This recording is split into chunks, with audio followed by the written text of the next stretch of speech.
Show on the air, live on 97.5 The Fanatic, and we got some things to talk about today. It's Tush Push leftover day. The Tush Push survives, and by large measure, the oration given by the owner of the Philadelphia Eagles, Jeffrey Lurie, who has gained more goodwill with the fan base. Oh, we got a great owner. He goes in there, and he fights for us to save the Tush Push. He did it in a rather unorthodox way, however, and I think we need to discuss that a little bit. First of all, the people that described Lurie convincing the other owners not to vote this down, the quote is, Lurie was like a guy trying to convince his girlfriend why she shouldn't leave him.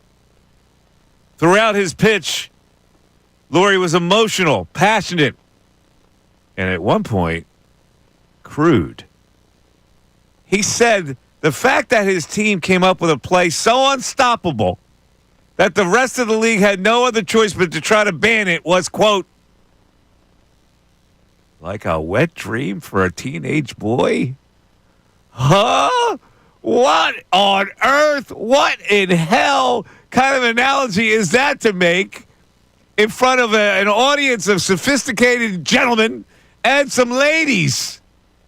I don't get it. I don't know if people here are going to think it's inappropriate. It's, to me, on its face, inappropriate, but it's also weird. Like, how could a man of his age and stature come up with the wet dream analogy? Let me go to Bill and Ray, who joined me today. Downright weird, Bill? Good morning, Mike. Good morning, Ray. It is, I've been on record as saying Jeffrey Lurie, best owner we've ever seen in the city, but extremely weird, dude. Extremely weird statement to make for a billionaire who has been in front of people and given speeches before. Like, you kind of know better about what to say and what not to say, and I don't know how his filter in his brain didn't say, you know what, let me give one of the million other analogies that I could give. You could have said I'm like kids in a candy store. You could have PG'd this. Wet dream? How his mind went there, I don't get it. I got to be honest with you. If I was another owner and I heard him say that, I would have voted against him on principle. I really would have. I would go, what the hell are you even talking about, dude? You're weird. It is strange, dude. Ray, Bob, what do you think? Nah, this is perfect by him. You got to make them so uncomfortable they start to question everything they think. And then they start to backpedal a little bit, and you're like, whoa, we don't want to take away something that he clearly loves. Yeah, we don't know what he'll do. Right. This will be a crime of passion against him. I just don't, listen, I know people are happy you got the Tush Push. It's not as big a victory in my mind as you may think, because now people are really going to buckle down and try to run it the same way. And the Eagles kind of leaked out the methodology on how successful they are with the Tush Push. So you're going to see Tush Push up the wazoo this NFL season, which means the success of other team, it's good. That rate is going to raise up because now it's here to stay, and the people are going to be out to prove it. Well, the Eagles aren't the only one that can do it. Now, whether you can stop it is another real. But 4th and 1 against the Eagles, rest assured you're going to see it a lot more by other teams this year. So is it a victory for Philadelphia? Because a lot of people are looking at it that way. I read a column today with the same old tired. Everybody's picking on Philadelphia. They hate us because they hate us. And this was such a jealousy thing. And blah, blah, blah, blah, blah. All right, now you got your wish. You feel good about it, Bill? You got the Tush Push back. I do feel good about it, and I'll say this. I know it's only 1 yard, and I know we've heard A.J. Brown say it's only 1 yard, and Mayoral downplayed it when he spoke to the media saying, look, we don't care if they outlaw it. It clearly meant a lot to the Philadelphia Eagles. It clearly meant a lot that they felt that this play was important to their success. Otherwise, Jeffrey Lurie would not have done what he did. He would not have spoken for close to an hour. They wouldn't have flown in Jason Kelce to make the argument and explain the mechanics of the play and how they coach it and why it's safe and effective and all these things. They clearly felt like it was a play that really helps them. And we've heard the joke made before, I think Sirianni may have said it, is every drive is 1st and 9. because you know if we get to a 3rd and short or a 4th and short, we're going to pick up that first down. That does change things a lot. Even though you're only talking 1 yard, it changes your entire mentality in how you call plays. And from the defensive side, when you're looking at the opponent, in how they have to approach games against the Philadelphia Eagles. So I do think this is a big victory for the Eagles. I do think it's very important that the tush push lives on.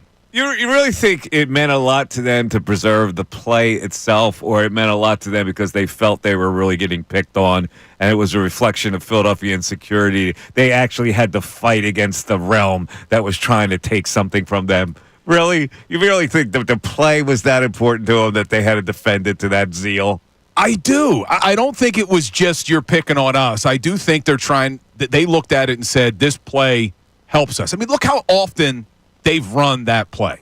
And I have the numbers here on how long, and we've heard this before, but let me pull up the numbers, and this is why I think it is important.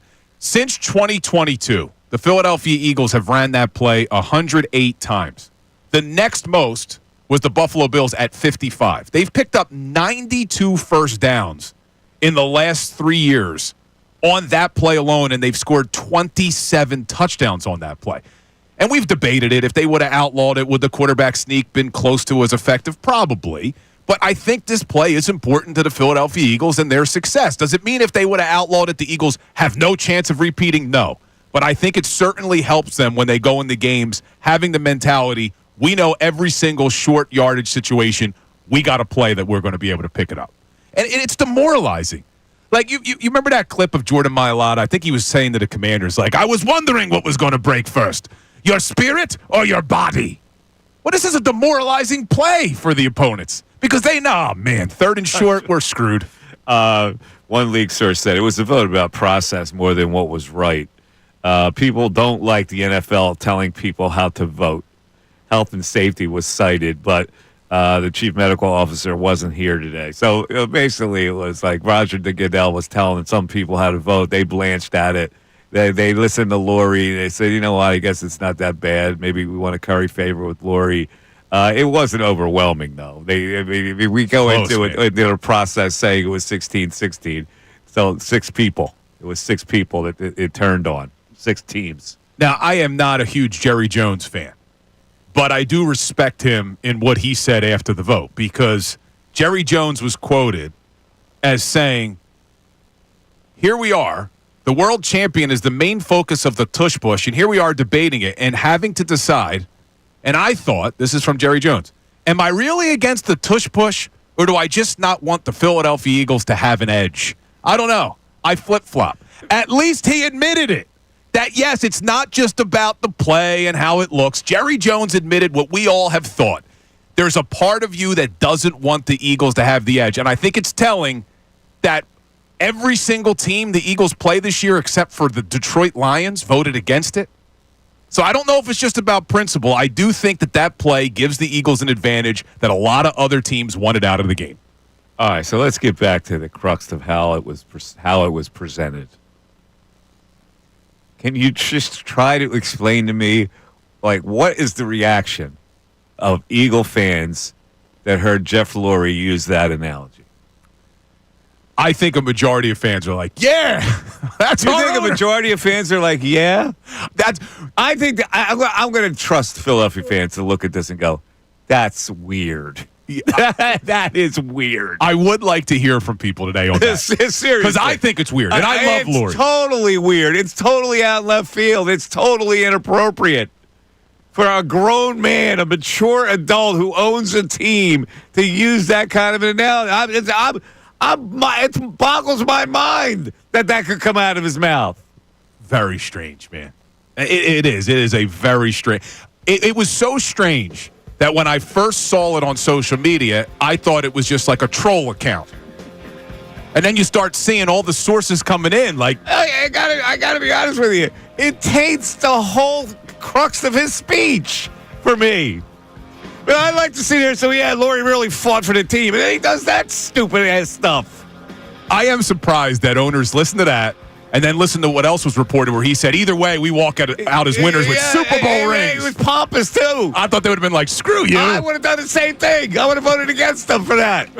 Wet dream? 610-632-0975 is how you get in. The Mike Missanelli Show continues. Jalen Hurts. First and foremost, congratulations to him. Everything that he's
Missanelli Show. How about the Indiana Pacers last night? Oh, I know you were happy. Love it. Them winning that game was like a wet dream. Man, what an ending that was. You talk about a choke That's job. ridiculous. That should never happen, man. In fact, it's never happened. I think the statistic was 1,300 and some games, a 9-point lead under a minute to play.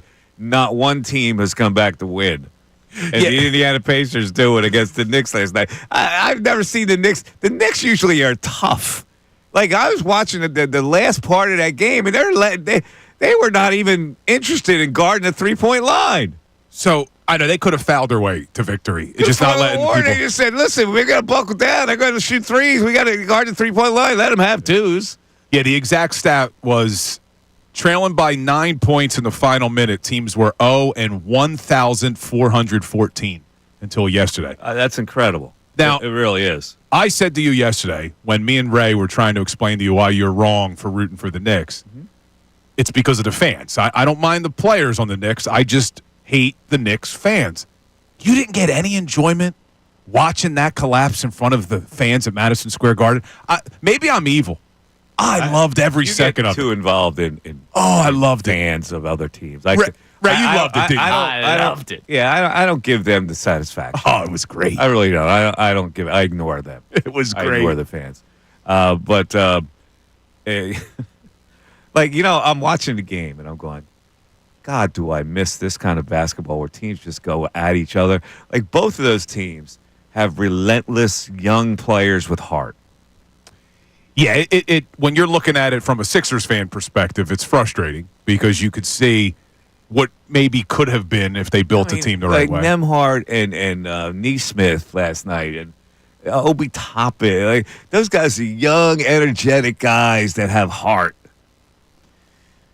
Yeah, and then you look at the other big pieces, Siakam for the Pacers, Anunoby for the Knicks. These were two guys that won a title with Toronto that we thought, and I heard Andrew Salciunas talking about this morning, at the trade deadline, not this past season, but the season before, those were guys' names that were getting floated, but Morey doesn't make the move for them. Indiana does. New York does. Morey builds a team the exact opposite way that the winning teams play. It's like watching that series, you go, we are so far away from that. It's not even funny.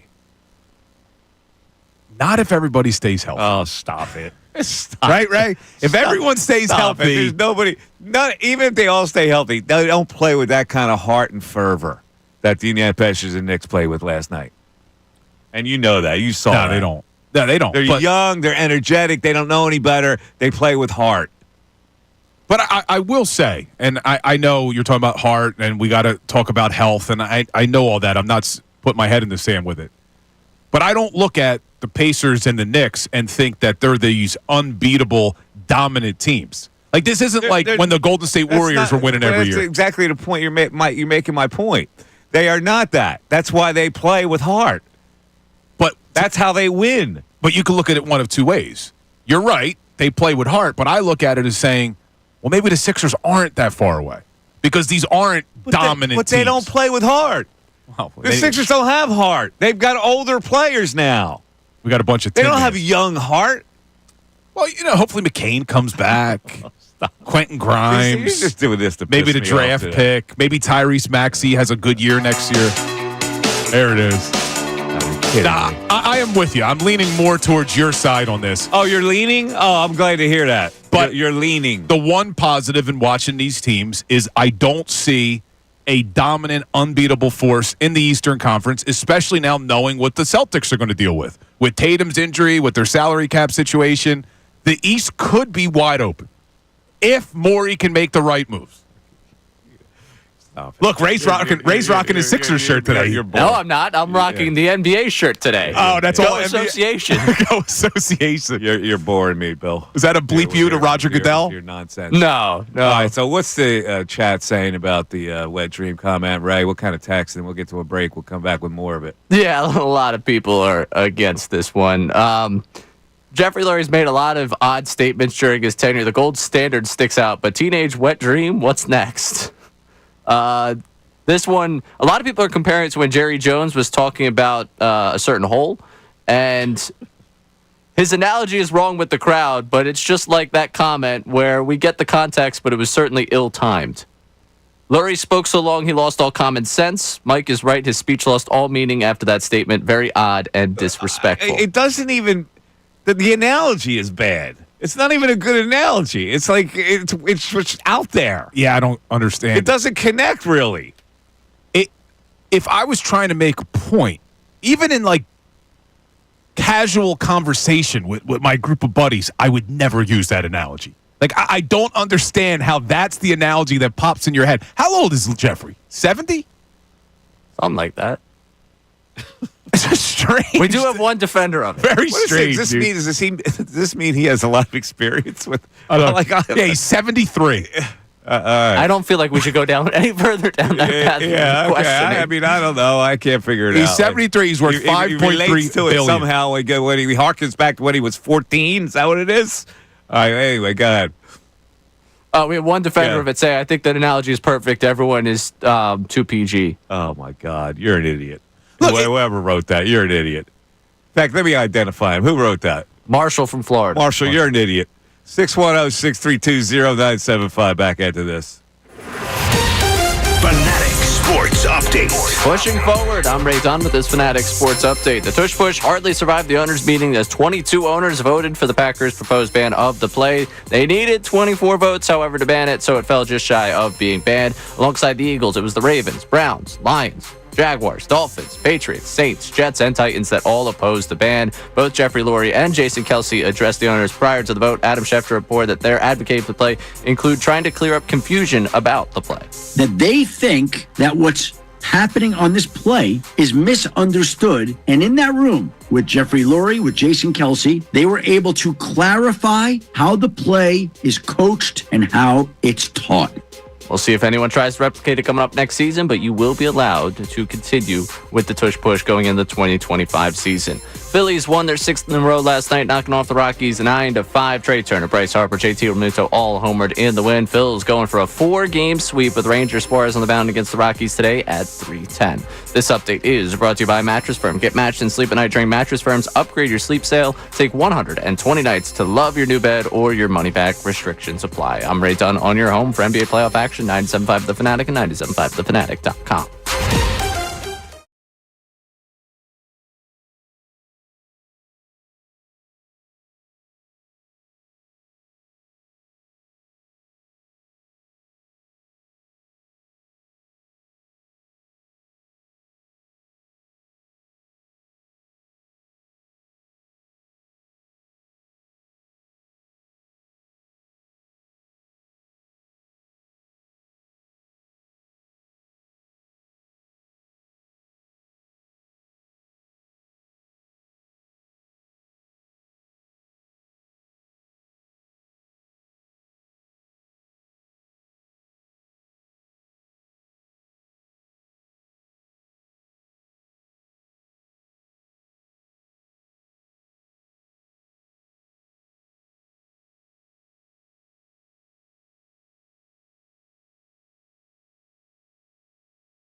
The tush push is alive.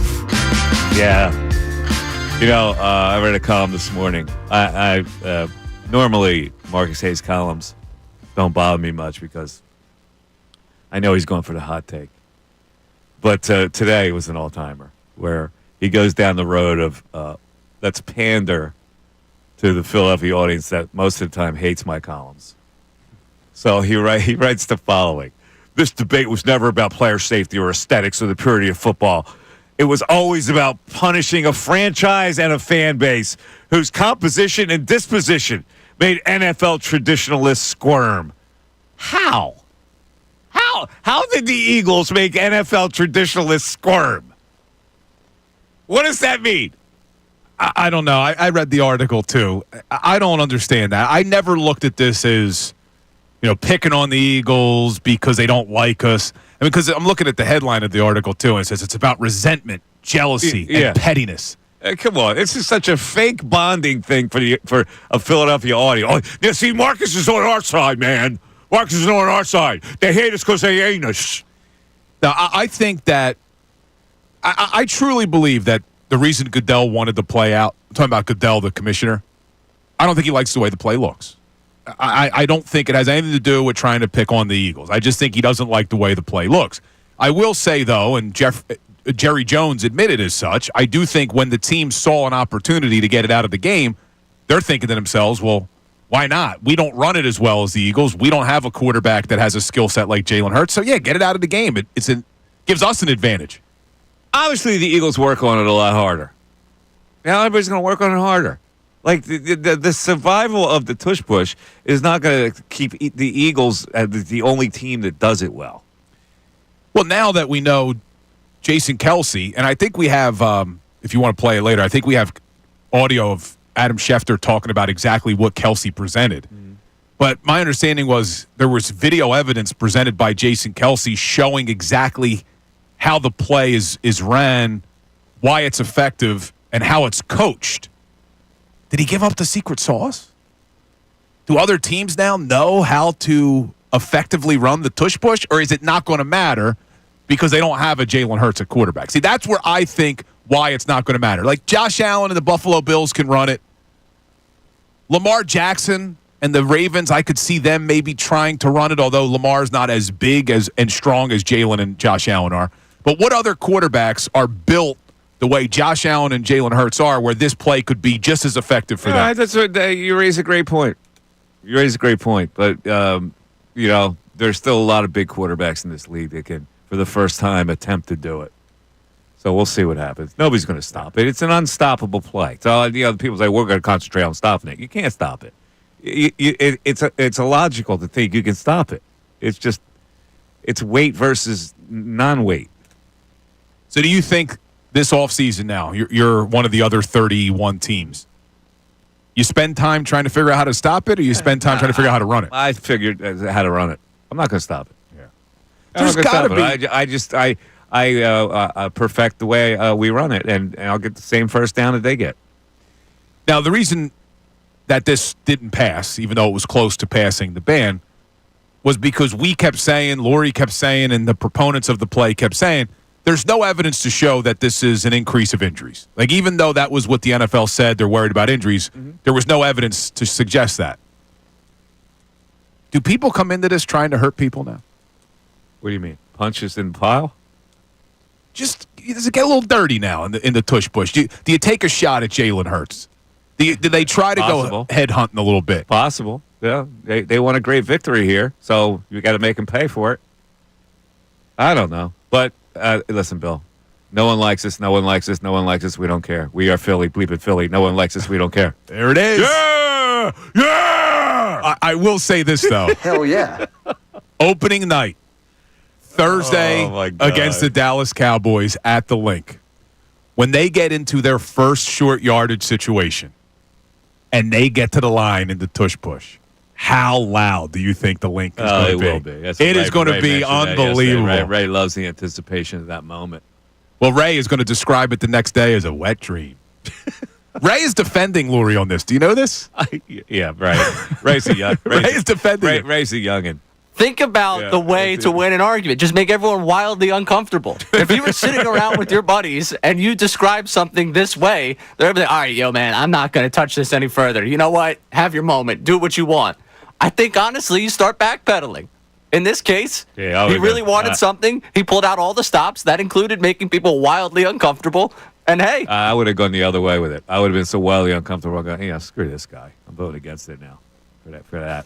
I think a lot of people are like, no, I don't. Sophisticated gentleman in here, and he pulls out the wet dream comment. Come on. All right. All of them sophisticated gentlemen. Good point, Ray. Come on. At least they're grown adults. We referenced the Jerry Jones thing. We got plenty of stuff on Robert Kraft. We go sophisticated. Come on. Yeah, but this can't be confirmed, but Jeffrey may have turned to Robert Kraft during and be like, you know what I'm talking about, Bobby. Now we know why the Patriots voted against it. And Bobby said, I don't do that part. I get actually women. I got women, Jeff. Bobby. Bobby. Let's go to Greg in Bethlehem as our leadoff hitter today. Greg, you're on 97.5 The Fanatic. Good morning. Gentlemen, long live the tush push. Oh, how about that? Hell yeah. It survives because no one, we battled through it like Civil War. The North won. I read Jeffrey Lurie's comments, and I'm saying to myself, say what?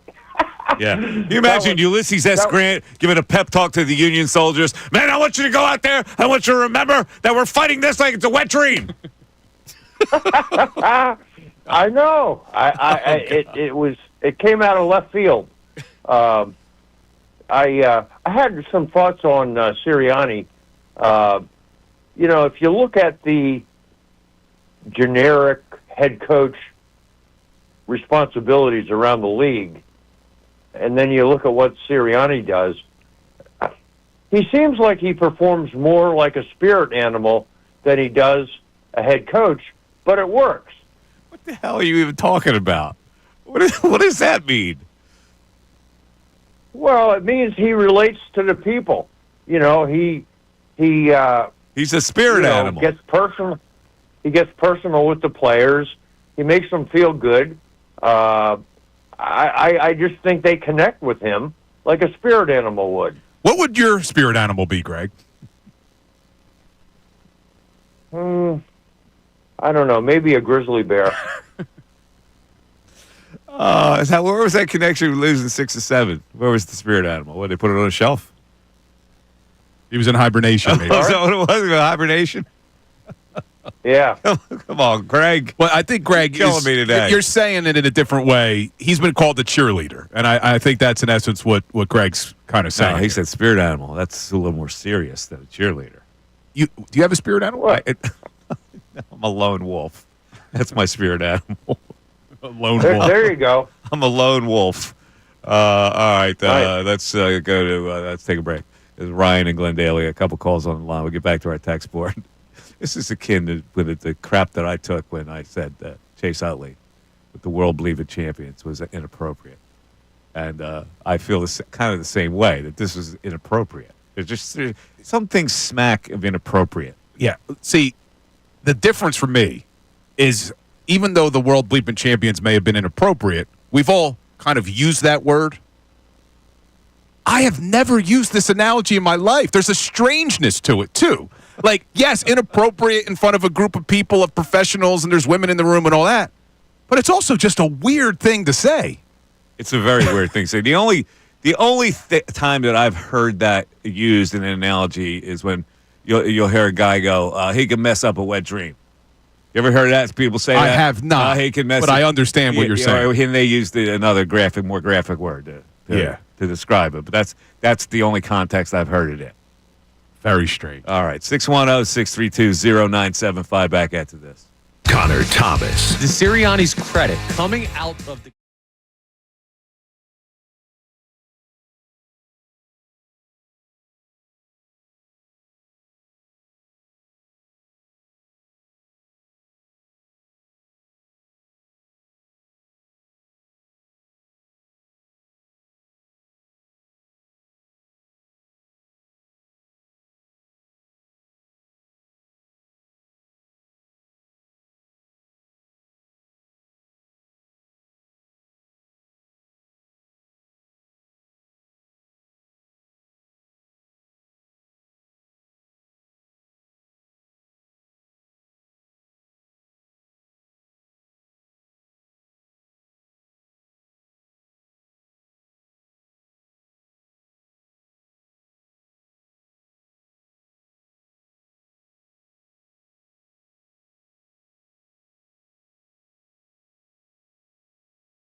Only 3 errors. I can't do it. I swear to God, I can't do it. Can we please get past this phase of the season? And now the Athletics, who've lost 8 in a row.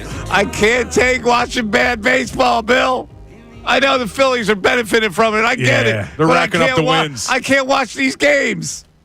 They are tough to watch. 3 errors for the Rockies last night. But everybody's going. I mean, even JT, he's been struggling a little bit. He goes yard. He hits a double last night. Turner goes yard. Turner and Harper went back-to-back last night.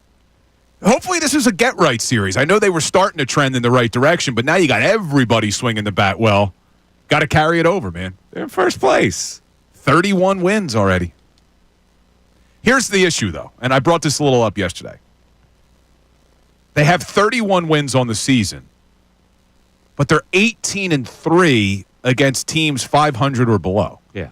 They're 13-15 against teams better than 500. Yeah, and I get it. I'm not saying that makes them a bad team, but please make this stop. I can't watch bad teams anymore. I want to measure what they are against the decent teams. Yeah, because you would agree their major competition in the National League, Dodgers and the Mets, is what I look at. Dodgers are 18-11 against teams better than 500. The Mets are actually 19-12 against teams better than 500. Phils are only 13-15. Now, some of those games came early when they were kind of going there with their ups and downs, so you have to hope that they can keep this up. But you look at this Phillies lineup, this is exactly what we thought they were going to be. They are tough from top to bottom. Even your boy Rojas, man. Even Rojas. Oh, stop. They're tough against bad teams, yeah. I can't take bad teams anymore. Please, I beg of you. Can we get some good teams that we can play here? Well, you're going to have to wait until... I can't. I literally turn it on, and I go, I just can't. What do we got? We got one more against the Rockies today, 3 against the Athletics. They're off on Memorial Day, and then what, home against Atlanta? Is that the next series, Ray, at home, the Braves? That would be the next series at home. Normally, I can stay with a game for a really long time, but usually from top to bottom. I cannot watch teams like the Rockies. No. So if they take all 4, though, I'll take it because you got Ranger on the mound today. How could they not take all 4? I'd rip them if they didn't take all 4 against this team. But how could this team beat them? Aren't they? They don't even have a pitcher can beat anybody. I saw them put up a stat last night that the Rockies are the first team since like 1900 to lose 40 games in their first 48. Something ridiculous like that. They're 8-41. They're going to be worse than last year's White Sox, which we thought was all-time bad. All time, yeah. By the way, Roger Goodell said, I usually take a neutral position on wanting to make sure that the process goes well. But that there's a full discussion. He said these reports that he was in favor of the Packers proposal are wrong. You can believe that? No, it's fake. He has made it clear. I mean, there's a reason why they tabled the discussion in March. He then went, and I forget which show he was on. He was on some show. Maybe it was McAfee. Maybe it was, I think it may have been McAfee. And he made it clear he didn't like the way the play looked. And then we heard a report yesterday that the Green Bay Packers were urged by the league to make this proposal. Goodell's full of it. But I don't look at it this way, because I know there are Philadelphia fans who look at it and say, this is Goodell hating on the Eagles. This is Goodell out to get us. I think Goodell legitimately doesn't like the way the play looks. And it could have been any team running it. And I've already seen in the YouTube chat saying, if it was the Chiefs and Mahomes, they wouldn't say anything. Of course. See, this is the thing we do that cheapens us as a fan base. Yeah, I think it's the play. It's not who runs the play. Think bigger than the woe is me and everybody's picking on me. And if it was another team, they wouldn't have done it. And I think, this Philadelphia underdog mentality makes me crazy. I want us to think bigger than that. You do want to. I really do. You do push that a lot. I push it a lot. I would like, stop this. Stop this lowbrow feeling about yourself. I agree with you there, but I'm not going to change in hating on New York teams and fans. Whatever. Not going to change there. Knock yourself out. Loved what happened last night. Let's go to Ryan in Glendale. Ryan, you're on 97.5 Fanatic. Ryan. Yeah, Ryan. Me? Yeah, you're on, buddy. Oh, let me get my headphones off. All right, put them back on. Oh. We lost. What is that? What was Was that real or was that a troll? No, he was on hold for a while. The guy. He did last weight on. I don't know. I don't know what happens after time. All right. So anyway, Jason Kelce, do you think he had any effect on this? His testimony. He From said what- the same thing he said on the podcast. By the way, He did. I'll yeah. come out of retirement today. If you tell me all I got to do is run 90 tush pushes to play in the NFL. I'm putting That's myself. exactly the way he said it too. I'm putting myself in the shoes of one of the other 31 owners, right? Listening to Jeffrey Lurie and listening to Jason Kelce, I'm probably putting more weight in what Jason Kelce said because he's a player. He ran the play. He's explaining the details of how you effectively run it. Jeffrey Lurie getting up talking about wet dreams and being all cocky about Super Bowl rings. I don't think that changes my opinion. I'm like, all right, well, clearly Lurie is biased. Listening to Kelce, and apparently questions were asked, and he even answered some questions. I think I put more weight in what he had to say since the argument was it's non-safe play. Well, Kelce's like, look, I ran it. I'm telling you right now, this is what happens at the bottom of the pile. Well, let me ask you a question. At the bottom of the pile, with 1,000 pounds on top of you, how's that not a risk of injury? Yeah, but you could say that about every football play.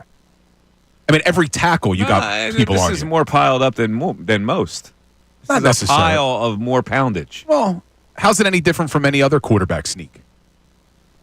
How's it any different when Saquon goes through the line? Two of your own players that are on top of you. Yeah, but there's only so I much. don't know, I'm just musing here.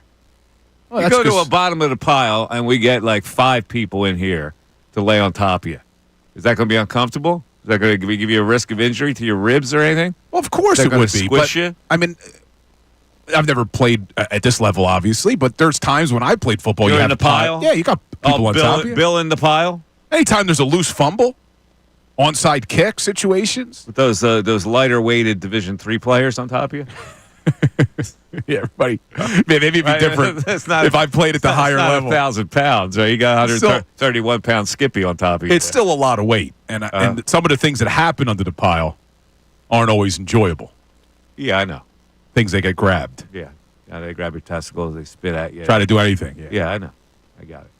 All right, Ryan Glendale's back. We're running out the wait now. We got a break. 610-632-0975 is how you come in. He wants to talk about the Lurie comments and the tush push. And we're going to take a consensus on this. It appears that the text board is kind of repelled by Lurie's comments, but the chat is going, yeah! Am I Yeah. right? A lot of people in the YouTube chat love Lurie's comments. Love it. Love it, man. He used the wet dream analogy. Like a man. I'm a man. Like Missanelli show continues. Fanatic Sports Update. Pushing forward, I'm Ray Dunn with this Fanatic Sports Update. The tush push hardly survived the owners' meetings as 22 owners voted for the Packers' proposed ban of the play. They did need, however, 24 votes to ban it, so it fell just shy of being banned. Alongside the Eagles, the Ravens, Browns, Lions, Jaguars, Dolphins, Patriots, Saints, Jets, and Titans all opposed the ban. Both Jeffrey Lurie and Jason Kelce addressed the owners prior to the vote, and Adam Schefter reported that they're advocating for the play include trying to clear up any confusion about the play. That they think that what's happening on this play is misunderstood. And in that room with Jeffrey Lurie, with Jason Kelce, they were able to clarify how the play is coached and how it's taught. We'll see if anybody replicates the play coming up in 2025 as it remains in the National Football League. The Phillies won their 6th in a row last night, knocking off the Rockies 9-5. Trey Turner, Bryce Harper, JT Realmuto all homered in the win. The Phillies go for a 4-game sweep with Ranger Suarez on the mound today at 3:10. This update is brought to you by Macy's Backstage. What you find at Macy's Backstage, how about essential warm weather styles, $30 and under, like dresses, shoes, and bags, men's and kids looks, find the latest trends, new arrivals, and great prices at a Macy's Backstage near you. I'm Ray Dunn on your home for NBA playoff action, 97.5 The Fanatic and 97.5thefanatic.com.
Only Mike and I are allowed to go get coffee during breaks.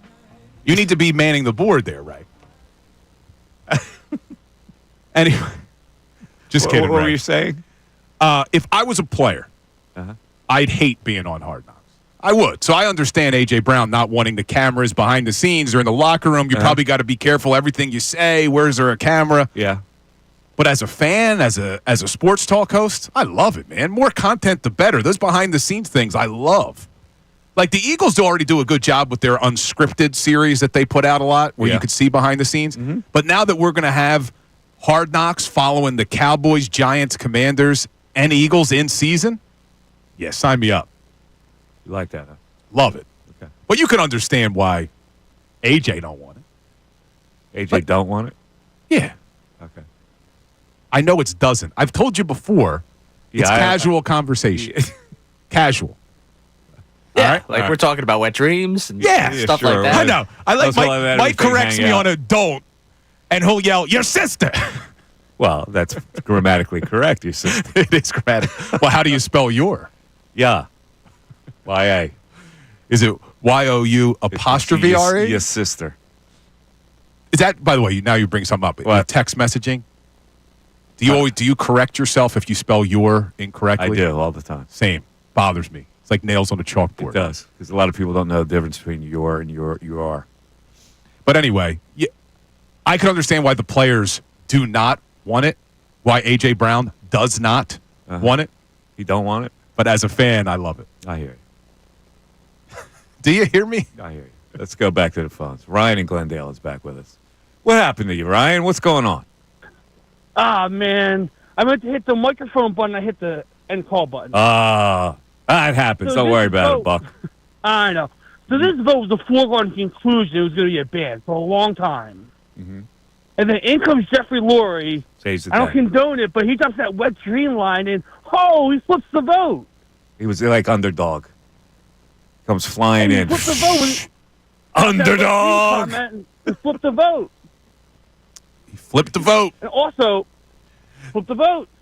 And also, the tush push, if teams would have, you're saying they're going to do it more now, Mike, but for the last 2 years, we've run it 100 and some times, and people have tried and they haven't been able to do it. Yeah, but they haven't So had all of a time to sudden perfect now- all it. of a They're sudden- going to perfect it now in training camp. They're going to work on it more. That's not a play that they Why usually wouldn't work they work on it more last year? Or the Well, year before? because that's mid in season.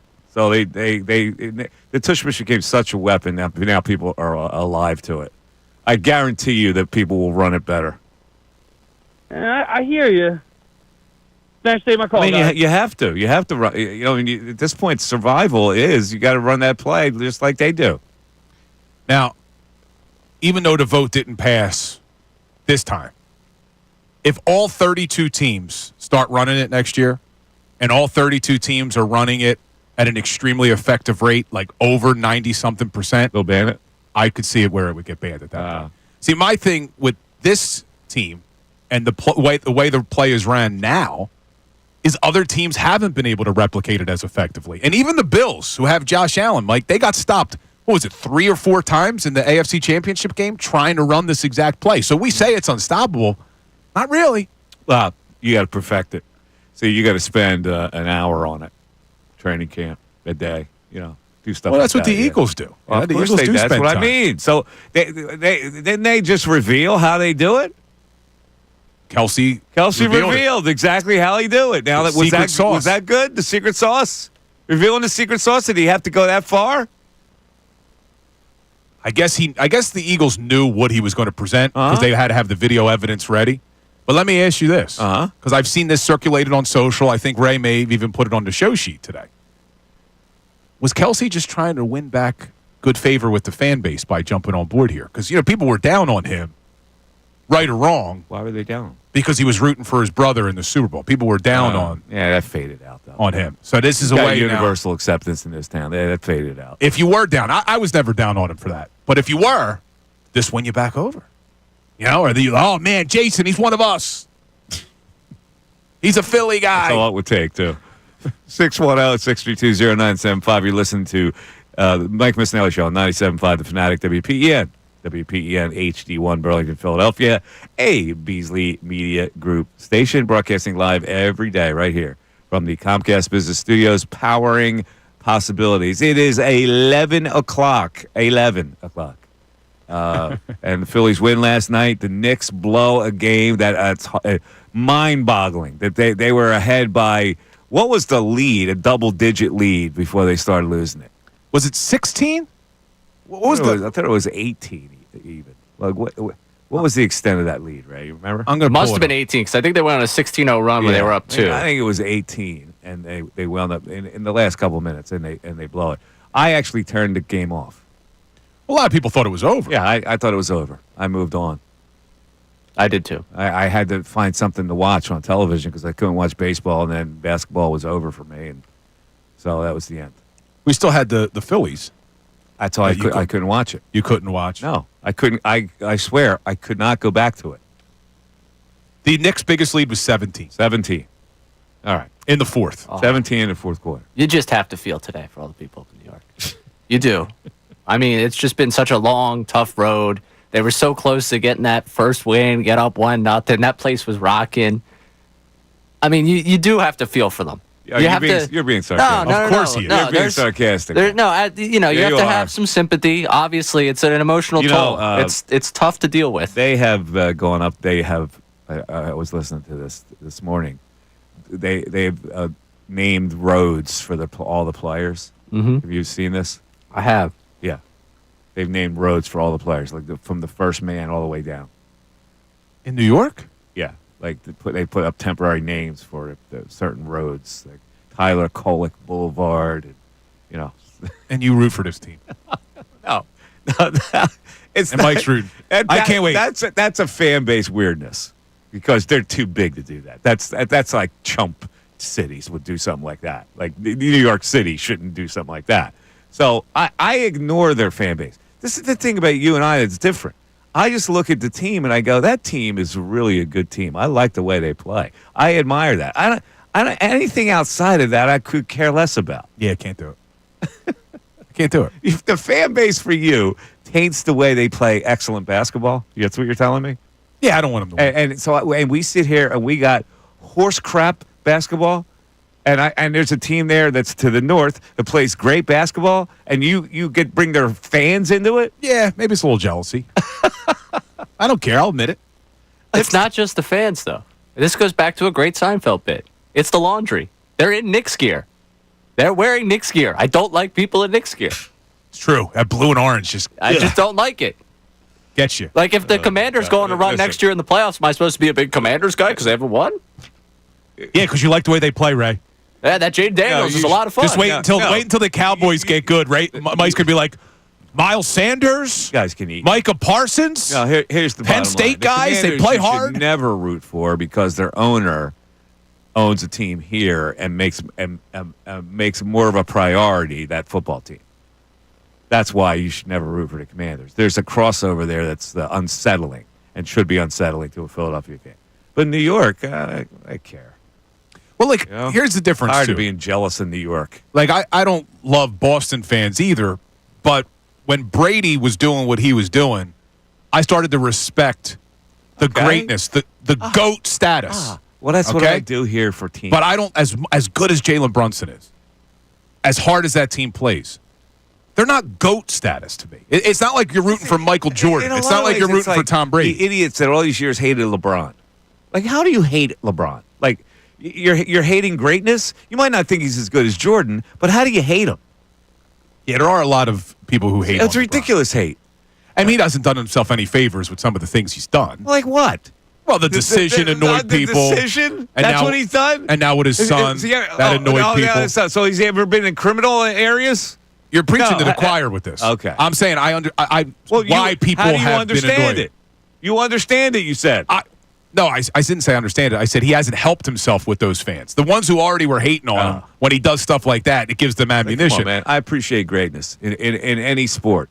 But you are and right. I don't get involved in the fans' obnoxiousness. It's not going to tear me down from respecting greatness. But you're right when you mentioned LeBron, never in trouble with the law, any of that Never. stuff. Good family man. And he was that he cares about. And he was anointed as the GOAT when he was still in high school. Like that's Right. a hard thing to live up to without having any sort of led a team to issues. a championship series when he was how old? That mutt team, and still doesn't get the respect. But if he played for the Knicks, I still wouldn't root for him. I know. Dave in New Hope, you're on 97.5 The Fanatic. Dave. Hey, how you doing, Mike? What's up, Dave? Hey, sorry, I put you off. So, I don't get this. I mean, what do you try to do in business when you try and sustain a competitive advantage? That's what the Eagles are doing with the tush push. So, in baseball, you got, they changed the shift. That was because the whole league was exploiting it. I can't believe I'm going to agree with Bill because he says, what he was saying about if all the other teams do it. In baseball, again, you got the pitchers with the tacky mac on their hands. You got to now check all their gloves every single time. And then in hockey, the two-line pass. So the Eagles should just exploit it and keep their competitive advantage. Well, yeah, but what I'm saying is the competitive advantage is dilute now because everybody's now going to focus a little more on it. They'll focus on it, but look what the Redskins did. They tried to do it, and they were going to get, fine that penalty during the playoffs. How are you going to stop it? You can't stop it. No, you can't stop it. That's why everybody else is going to perfect it, and the Eagles aren't going to be able to stop it either. So they do it against the Eagles. We'll see how you like it. And it's still not 100%, right? I mean, what was their? It's close to 100%. It was like in the 50s. No, it wasn't. No, it was in the. I mean, the attempts versus. Yeah, it should be a play. It's impossible to stop. I think it was over 80%, Yeah. but it wasn't in the 90% like it had been in previous years. But Dave, I just don't like to play, so it doesn't matter. Like I don't get involved in. It's indigenous to Philadelphia, and they're trying to take something Philly away from it. Like they're going to take Billy Penn's statue off the thing and abscond with it. I look at it like I don't like to play. I think it looks silly. So that's where I've been the whole time on it. And I don't like the fact that you should be able to push from behind a running back who's stopped. Well, I mean, they're doing that too, right? I mean, so it's sort of the same thing. You can do this. You still do it. Now you can still do it. So go ahead. Knock yourself out. I don't like it. It doesn't matter to me whether the Eagles use it as an advantage. I think now that it is out in the open, I think teams are really going to work hard and focus on converting it at the same level the Eagles do. And I hear you from the other day.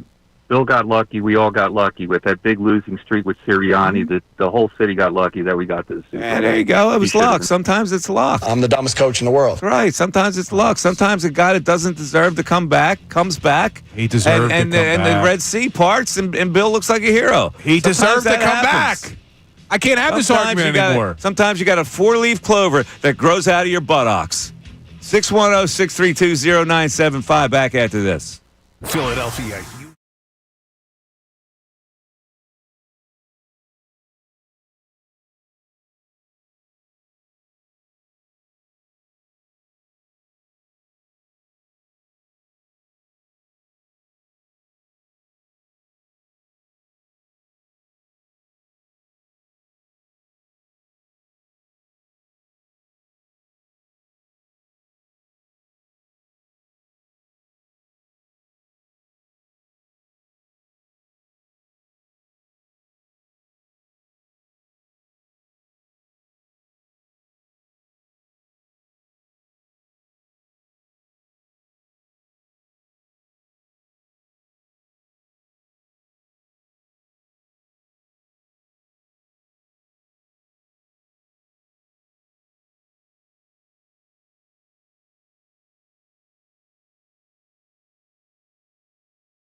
Some news that, Chris Berman's been signed so he can make 50 years at ESPN through 2029. On a podcast, he said that he would be open to coming back to do the home run derby. Back. How you feel about that? I loved Berman back in the day, but it's time, Chris. It's time. Turn it over to somebody else. We got to take a poll on this. People want to see him do the back for home run derby. You remember Ray? You want to see that? Ray? No, he should stay in the background. Ray criticizing a fellow announcer. You don't hear that very much. No, you don't. Why don't He's had his time in the sun. He's old. I mean, he also, has he's probably going to lose the ball in the sun at this point. Oh, nice. Well, didn't Berman?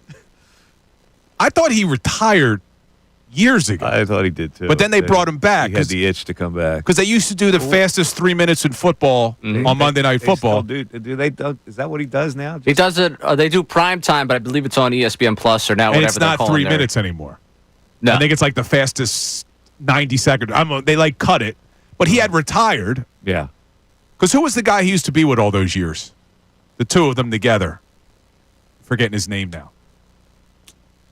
The linebacker. Jackson. Yeah, what was his name? Tom Jackson. Tom Jackson. Because I remember, boom. Yeah, I remember watching the two of them, give a heartfelt goodbye. Tom Jackson. Which felt like a decade ago. Yeah. But Berman's still there. Yeah, he back. There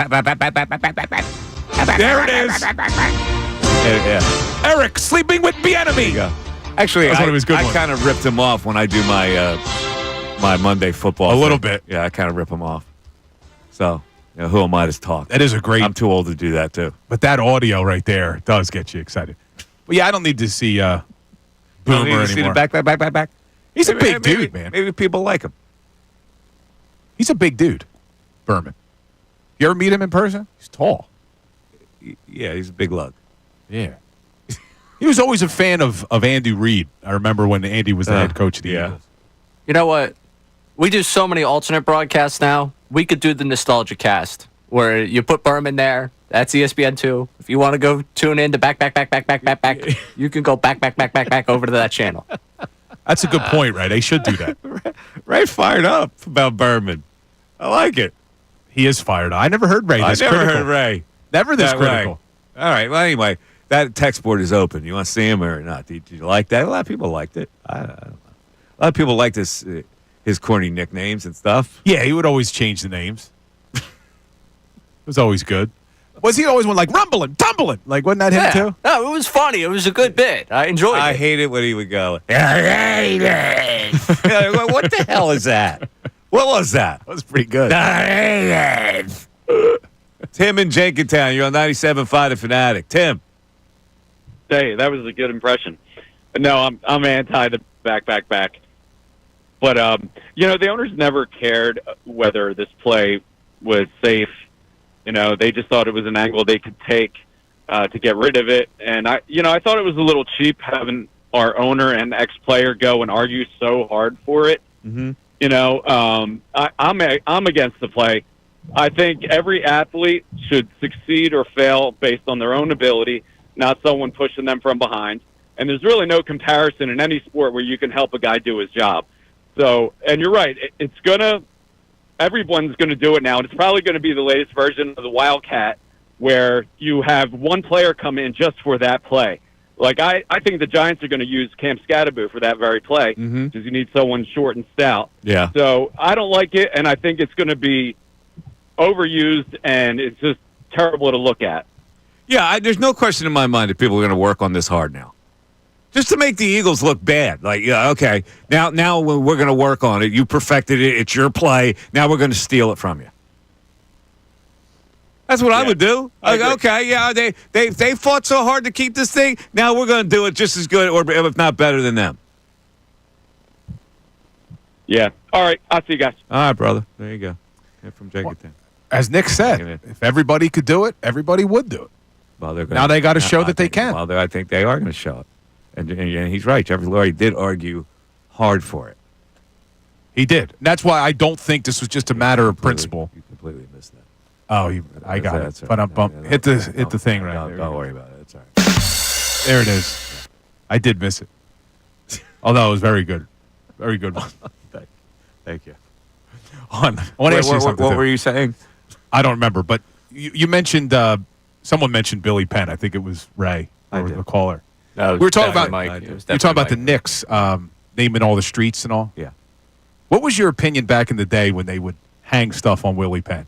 When they would put the hat, the Eagles jersey, I didn't have a problem. Flyers jersey. Remember that? I did not. They'd have the crane out and everything. Ray, were you born when they used to do that stuff? I was alive, yeah. I did not have a problem with that. I did, however, have a problem with the flag sticking out the window of the car. Oh, people still do that. Yeah, People still do the flag. I don't understand that one. But then you're driving, you forget, you put the window down, it's gone. Yeah. Thing goes flying. They haven't done that, though, with Willie Penn recently. No, because Willie Penn's no longer the highest building. He wasn't the highest building then either. Though. Yeah, but there weren't the assembly of skyscrapers that there are now. Well, you didn't have the Comcast buildings. You still had Liberty Place in the other one. But that was a pretty big undertaking. To have to get a crane to put a jersey on top of City Hall. Didn't Pat Croce start that? Didn't Croce put a Sixers jersey? Remember they restyled the Sixers jersey with the black and the star swoosh across the Allen Iverson jersey. I thought I remember the Flyers doing it in 90. Flyers did it first? 7. Oh, did they? And I think in 93, didn't they put the Phillies hat on him in 93? No, I know Rendell was involved in it. Yeah, I think it may have been Rendell. Rendell's involved, yeah. All right, 610-632-0975. We have some open lines for you, and your text board is always available to you. We'll get back to the text board after this. Fanatic Sports Update. Pushing forward, I'm Ray Dunn with this Fanatic Sports Update. The tush push hardly survived the owners' meetings as 22 owners voted for the Packers' proposed ban of the play. They needed 24 votes to ban it, so it fell just shy of being banned. Alongside the Eagles, the Ravens, Browns, Lions, Jaguars, Dolphins, Patriots, Saints, Jets, and Titans all opposed the ban. Both Jeffrey Lurie and Jason Kelce addressed the owners prior to the vote, and Adam Schefter reported that their advocating for the play included trying to clear up confusion about it. That they think that what's happening on this play is misunderstood. And in that room with Jeffrey Lurie, with Jason Kelce, they were able to clarify how the play is coached and how it's taught.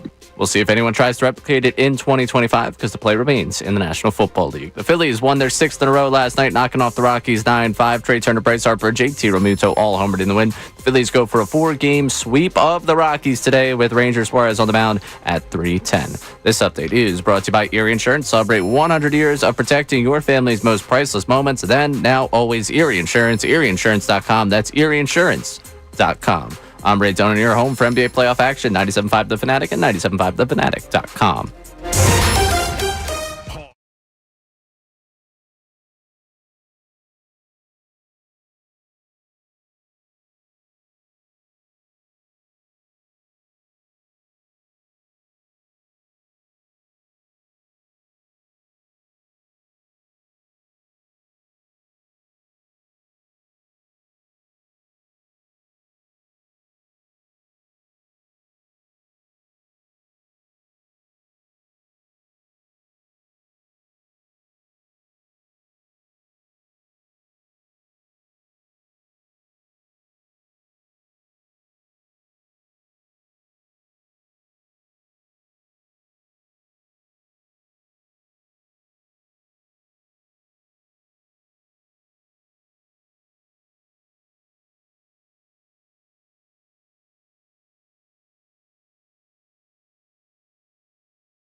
Earlier we talked about how Jeffrey Lurie pulled this off, and in pulling it off, he had a very strange analogy about a wet dream.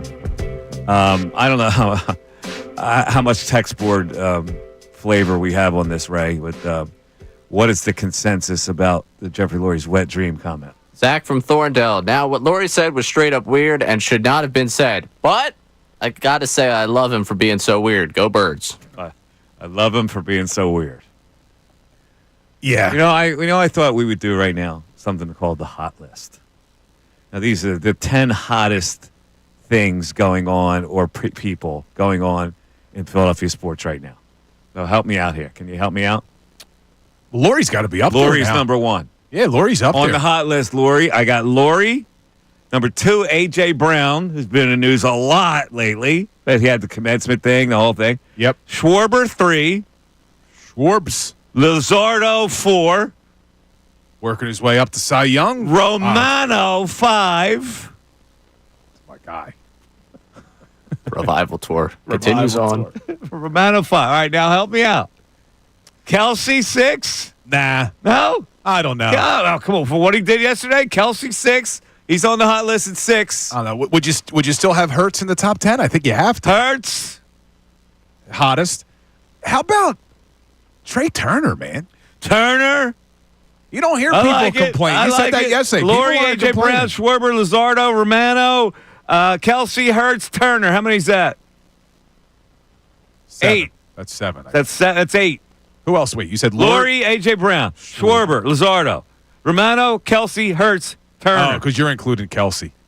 You know who I'd put in there? Who's that? Hit it, Ray. Hit the horn. Rick Tocchet, baby. Head coach. Rick Tocchet. He's back. All right, I'll give a new era of orange. By going back to an old era of orange. All right, I'll give you Tocchet. Don't give me Tocchet. I'll give you Tocchet. They gave us Tocchet to the horn, but stop. That's 9. Where else you going? Ace Bailey. No, not yet. He hasn't been drafted yet. We need one more hot player. One more on the hot list. Could be anything on the hot list. On the Doesn't hot have to be a list. player. Something that's hot, Philadelphia sports. Are we going to give us 9? I mean, there's a million Phillies you could choose from.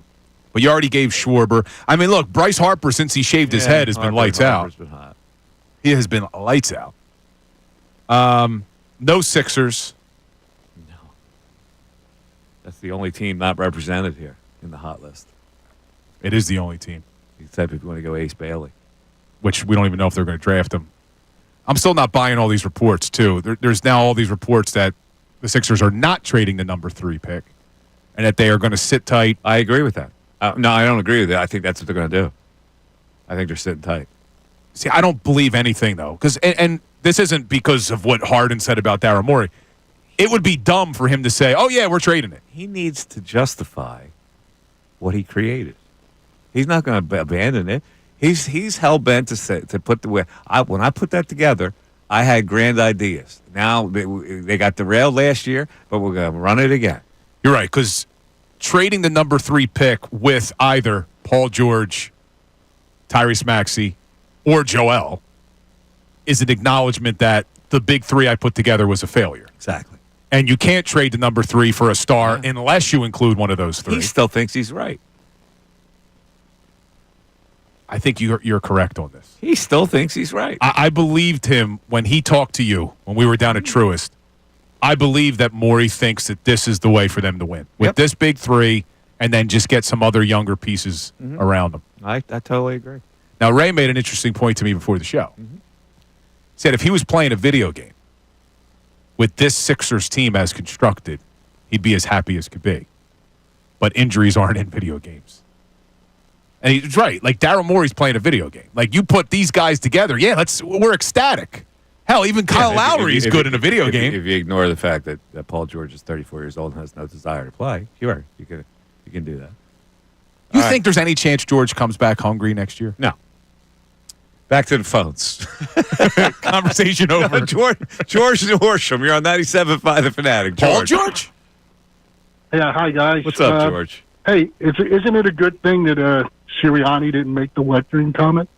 Oh, my yes. gosh. Oh, yes. George, what a point. Could you imagine if that came from Sirianni? He'd be killed for that. Killed. Yeah. Anyway, my tush push thing is. Well, the first one of all, thing I what haven't did George? First of yeah. all, what did you think of the wet dream comment? It's goofy. It's goofy. It's odd and weird. Is what it is. Okay. Wait, to George's point, real quick. Sorry, George. Maybe this is, you've asked many times, Mike, what could Nick Sirianni have said that would have sold Jeffrey Lurie on him? Well, maybe we're learning a little more about Lurie. Maybe he is a little strange. Maybe. We all fertilize. Yeah. All right, go. So go ahead, George. Yeah. Anyway, so on the tush push, right? The one thing I couldn't understand through this whole thing, why in God's name, you guys both being lawyers, why would they ever go to where it might be dangerous? Can't every lawyer in the league, if anybody ever gets hurt on some other play, which they could say, hey, that's clearly more dangerous. That one had no injuries. They're saying that's dangerous. Well, Like, the circumstances why are would the different. NFL go that It's way? not mono a mono, this play. This play is many versus mono. So they're looking at it like, okay, if you have a disparity in the weight distribution, that maybe that could cause more of an injury. Now, they didn't have any data that would produce that. If there was one injury, they would have probably gotten away with banning it, but there wasn't. Right. Yeah, but flip it around. Other plays do have injuries, so why not look at the ban them? Yeah, well, You know what I'm saying? Like, but why those wouldn't are more. somebody else go that route? No, I hear you. Those other injuries are more considered happenstance than a forced collision of players. That's the only difference. Yeah, it just seemed a goofy way for the NFL with, the head injuries and all that. Seemed like a weird argument to me. Yeah, the fact of the matter is, the main argument was it just wasn't aesthetically pleasing. Yeah, like the kickoffs are. Yeah, they're not. I hear you. All right, Georgie. Thanks for the call. Appreciate it. Well, that was the hypocritical part of the NFL trying to hide under the guise of we're worried about injuries, because they also changed the kickoff rule this year to hopefully generate more returns. So even though they've implemented the dynamic kickoff, which is supposed to prevent injuries, they moved they changed the penalty kind of for a touchback now, where they want people to return more. They want them to kick it into the landing zone more, so you get more returns. It seems like an easy rationale to use the injury because of if you look at the play, the weight distribution, you got 800 pounds flying at 300. So by that measure, there's got to be an injury if that's a disparity.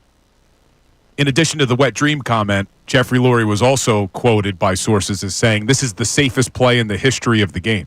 Yeah, which is hyperbole because it's probably not. You know what the safest play in the history of the game is? The kneel. Yeah. Or the spike. The kneel down. Yeah. So come on, man. Which also, if we don't like aesthetics, is that fun to watch? Is that an enjoyable play? No, that's not fun to watch. To watch a kneel down or a spike? No. So, if you're going to make the argument that tush push isn't aesthetically pleasing, either is the kneel down or the spike. But that is more of a safety measure. The game's over. You don't want anybody to get hurt. There could be a cheap shot coming your way. People get angry. That's a safety measure. I That's agree. why they allow that to happen. I agree on the kneel down, but I've made this argument before. The spike is not a football play. And so what do you want to pretend that you're going to like in Varsity Blues where you hit the mascot off the horse and then throw it out that way? Is that what you want? What's the difference? If you read the rule of intentional grounding, the NFL specifically put a clause in that rule that allows for the spiking of the football, which in no way is a football play, which is a direct intentional grounding under the rule. I mean, it is. Do you hear anybody complain about that? No, that's my point. So what are you complaining about the tush push? But a lot of people complain about the tush push, so they had to look at it closely. Who complains about the tush push? Everybody complains about the tush push. It's an unfair advantage. You can't stop it. It's the way of physics. It's the weight. It's this. It's that. People complain about it. They can't run it.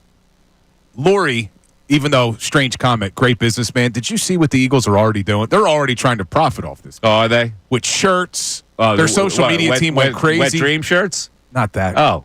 You mean tush push shirts? I got it. The front of the shirt should say push on, and the back of the shirt should say wet dream. That will sell. Front of the shirt should say wet. The back of the shirt should say dream. can't make it that obvious. Let's go to Tom Hatfield. Bill goes. Bill says, "I don't think I've ever had a wet dream."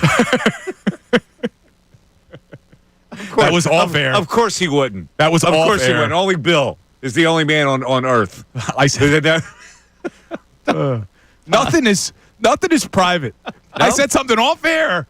Oh, you're coming to me with the nothing is That's private? why I'm looking at I you, don't Ray. think I've ever had one. That's why I'm looking at Ray. Tom in Hatfield. Tom, you're on 97.5 The Fanatic. What's up, Tom? What's going on? How are you guys? How you doing? I just have a statement and a question. My statement is only 2 NFC teams didn't vote to ban the tush push. This points it to not being about injury.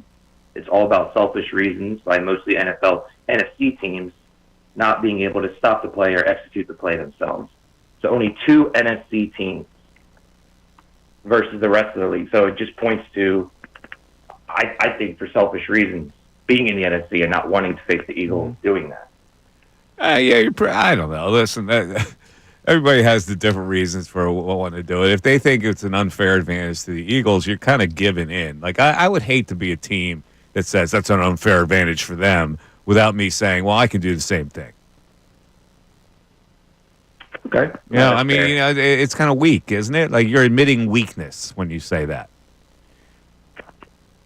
Okay. But that's a good point. To Tom's point, and I quoted him earlier, Jerry Jones did admit after the vote that he had to think to himself, am I really against the tush push, or do I just not want the Philadelphia Eagles to have an edge? And he admitted it. He said, I don't know. I flip-flop. So I credit Jerry Jones for being honest, because that has to factor in. Like, why would you, as another team that doesn't run this play, see an opportunity where Roger Goodell wants it out and you're voting to get it out? Why not? Well, the people that voted against the tush push, now have to perfect it. That puts them under the gun. However, and I believe Andrew on the morning show made the same argument, how can you in one breath say you're against the play because it's unsafe, but then expose your players to running it? So when Sean McDermott comes out and says it's an unsafe play, how then do you say go ahead and call it with Josh Allen? You're a hypocrite. So if you've taken that position, I voted against it because it's not safe, then you should therefore never call it for your players because you don't want to put them in an unsafe position. That's going to happen? No, they'll still call it. Okay. But it just goes to expose the hypocrisy. Never mind. 610-632-0975. Back after this. We want to hear from you. So text us at 610-632.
You know, the Knicks were up by 9 with 58 seconds to go.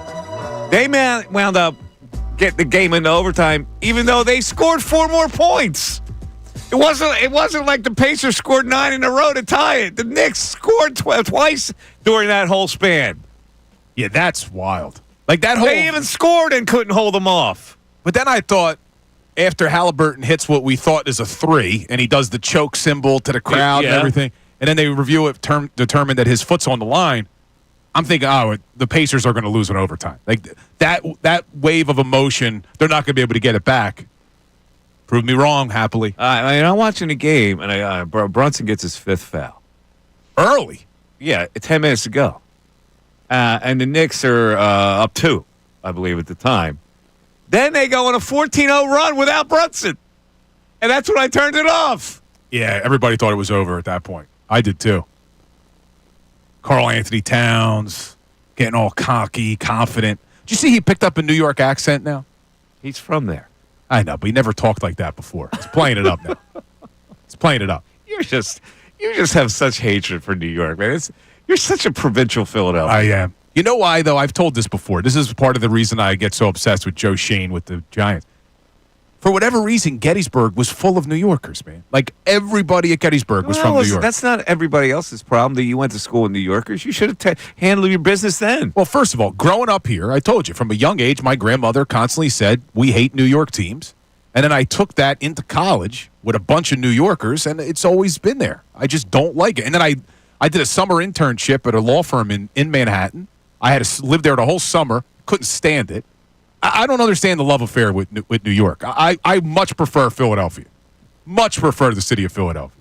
Dude, you telling me I want to take an Uber.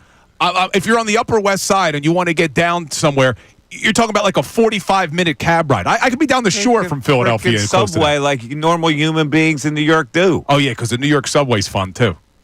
There's nothing about New York that I like. Nothing wrong with the subway in New York City. Nothing about it. I like to live there, but it's pretty unique. I used to take the subway. Who did you live with up there? Did you live with somebody? My best friend from college. So he had an apartment on the Upper West Side, and I slept on his couch that whole summer while I interned at a law firm. Yeah. How was that internship at the law firm?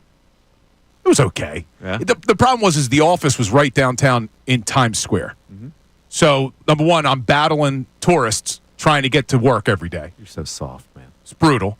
Imagine trying to go out to lunch in Times Square on your lunch break. Bad New York City overwhelmed you. It wasn't overwhelming. It was annoying. I'm trying to get into the office, and people are stopping to take pictures everywhere. Like, get out of my way. I hated it.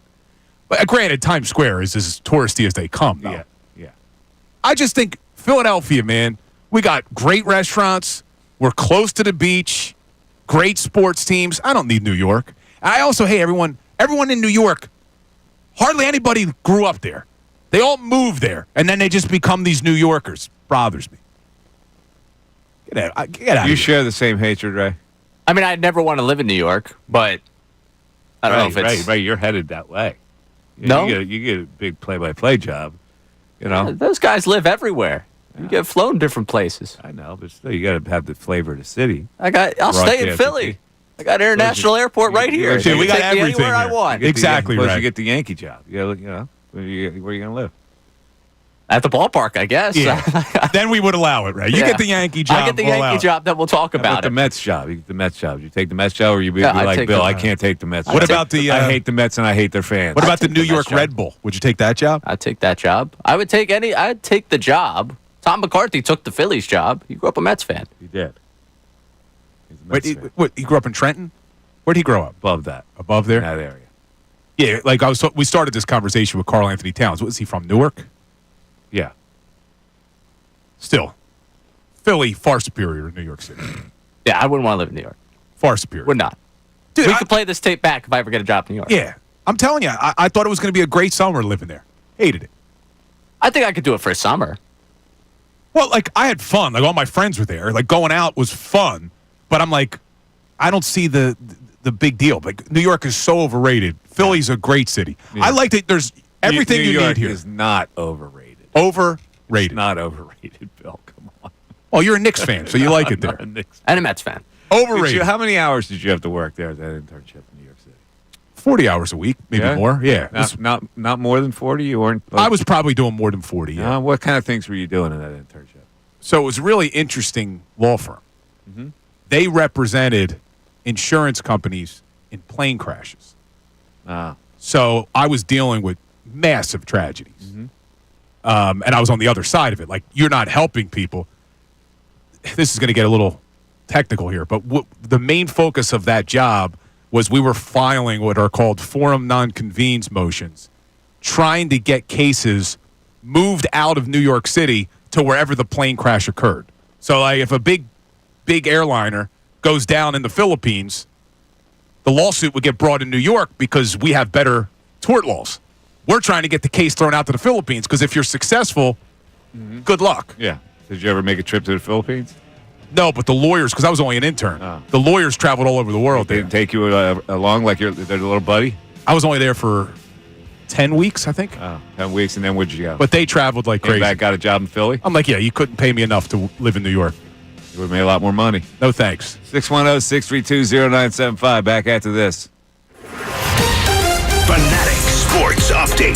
Pushing forward, I'm Ray Dunn with this Fanatic Sports Update. The tush push hardly survived the owners' meetings as 22 owners voted for the Packers' proposed ban of the play. They did need, however, 24 votes to ban it, so it fell just shy of being banned. Alongside the Eagles, the Ravens, Browns, Lions, Jaguars, Dolphins, Patriots, Saints, Jets, and Titans all opposed the ban. Both Jeffrey Lurie and Jason Kelce addressed the owners prior to the vote, and Adam Schefter reported that their advocating for the play include trying to clear up confusion about the play. That they think that what's happening on this play is misunderstood. And in that room with Jeffrey Lurie, with Jason Kelce, they were able to clarify how the play is coached and how it's taught. We'll see if anyone tries to replicate it in the 2025 season because they'll be able to use it in the National Football League. The Phillies won their 6th in a row last night, knocking off the Rockies 9-5. Trey Turner, Bryce Harper, JT Realmuto all homered in the win. The Phillies go for a 4-game sweep with Rangers Suarez on the mound today at 3:10 against the Rockies. This update is brought to you by WhatsApp. On WhatsApp, your personal messages stay private because your personal messages are yours. No one else can see or hear them, not even WhatsApp. WhatsApp, message privately with everyone. I'm Ray Dunn on your home for NBA playoff action, 97.5 The Fanatic and 97.5thefanatic.com.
53, Mike Missanelli Show. I read a story where Kincade testified in the Diddy trial that Diddy broke into his home after finding out that Kincade was dating Cassie. I did not know that. I've stopped following it because it just got really out of hand, man. Too much Oh, graphic yeah. Some of detail. her stories were just heartbreaking. So what did he do? He personally broke in? Yeah. He broke into let's see. I can't get to the part in the story where he broke into his house. He said, and he, F-bombed him. Anybody Yeah, ever kitty? Anybody ever break in your house when you were home? No. So I had a little scare 2 nights ago. Huh? Somebody broke into your house? Nah, but I got an alarm. And when I set the alarm, the motion sensor is also set. Yeah. So all of a sudden, I'm laying in bed, dead asleep, and the alarm starts beeping. Because it'll beep for like 30 seconds before it'll go off, which means someone's downstairs walking around. So I jumped out of bed, told my wife, I said, yo, you hear anything, call the police. And I turned the alarm off, ran downstairs, and then I felt like, I was kidding with my wife, I felt like one of the cops from like a movie, like coming around corners and stuff. I don't have a gun. Do you have something? No, I don't have one. I don't have a weapon. You got a bat or something? No, I went down there with nothing, but I'm like looking around, coming up against a wall, looking around, opening up closets. Like, I think the alarm just went off for no reason. I couldn't figure out because none of the doors were open. That freaks you out, dude. Like 3 o'clock in the morning, I can imagine. alarms start beeping, and then my wife said, we may need to get some sort of protection. Well, first thing you do is grab a bat or something, man. Dude, these you gotta go downstairs. I got 2 weapons right here, Mike. These things are certified. I sleep with a bat right next to the bed. No, but really, it was. I got to get something. But yeah, it freaks you out, dude. That alarm going off. I bet. I haven't had to have that experience yet. Did you cozy back up? Everything's okay, hon? I came up. She was standing there. I was on the scene. Yeah, I said, don't worry. I got it. Never felt manlier. Yeah, I got it. What do you sleep in? Like what type of clothes? Do you have skivvies on as you walk down there? I wear pajama bottoms. Oh, you have pajama bottoms? Yeah, I wear pajama bottoms and a T-shirt. Oh, there you go. What are you, in the nude? Little tighty whities? No. You want nothing tight at night, too. You know what I'm saying? Yeah, I'm like loose. Loose pajamas. Yeah, I'm a loose sleepy shorts. It's probably the only time I wear a loose shirt, too. Maybe an extra large. Of course. I'll go to bed in an extra large, but I come to the radio station in a small. Let me get this straight. You walk around outside with no shirt. Inside to sleep, you wear a shirt. Yeah, I don't like going no shirt to bed. I sweat more with no shirt. Does that make sense? No. No. Maybe it's just me. See, I got a home alarm expert here checking in. And it's not really an expert, it's just my mom, that this happened to my grandmother. And the police said a spider must have crawled over the motion sensor. Oh, that happens. Oh. Yeah. Not sure if we believe it, but that's the story that they gave as to why that happens. I've heard that before from people. About a spider. Yeah, like if I would have let the 30 seconds run out, the alarm would have sounded and the police would have come, but I turned it off because I just was like, there's no way there's someone down there. Wait. So you were like, nah, the inconvenience of them showing up here is not worth. Yeah. Well, then your neighbors see it. See, I wouldn't. Hey, good luck trying to explain to the neighbors. No.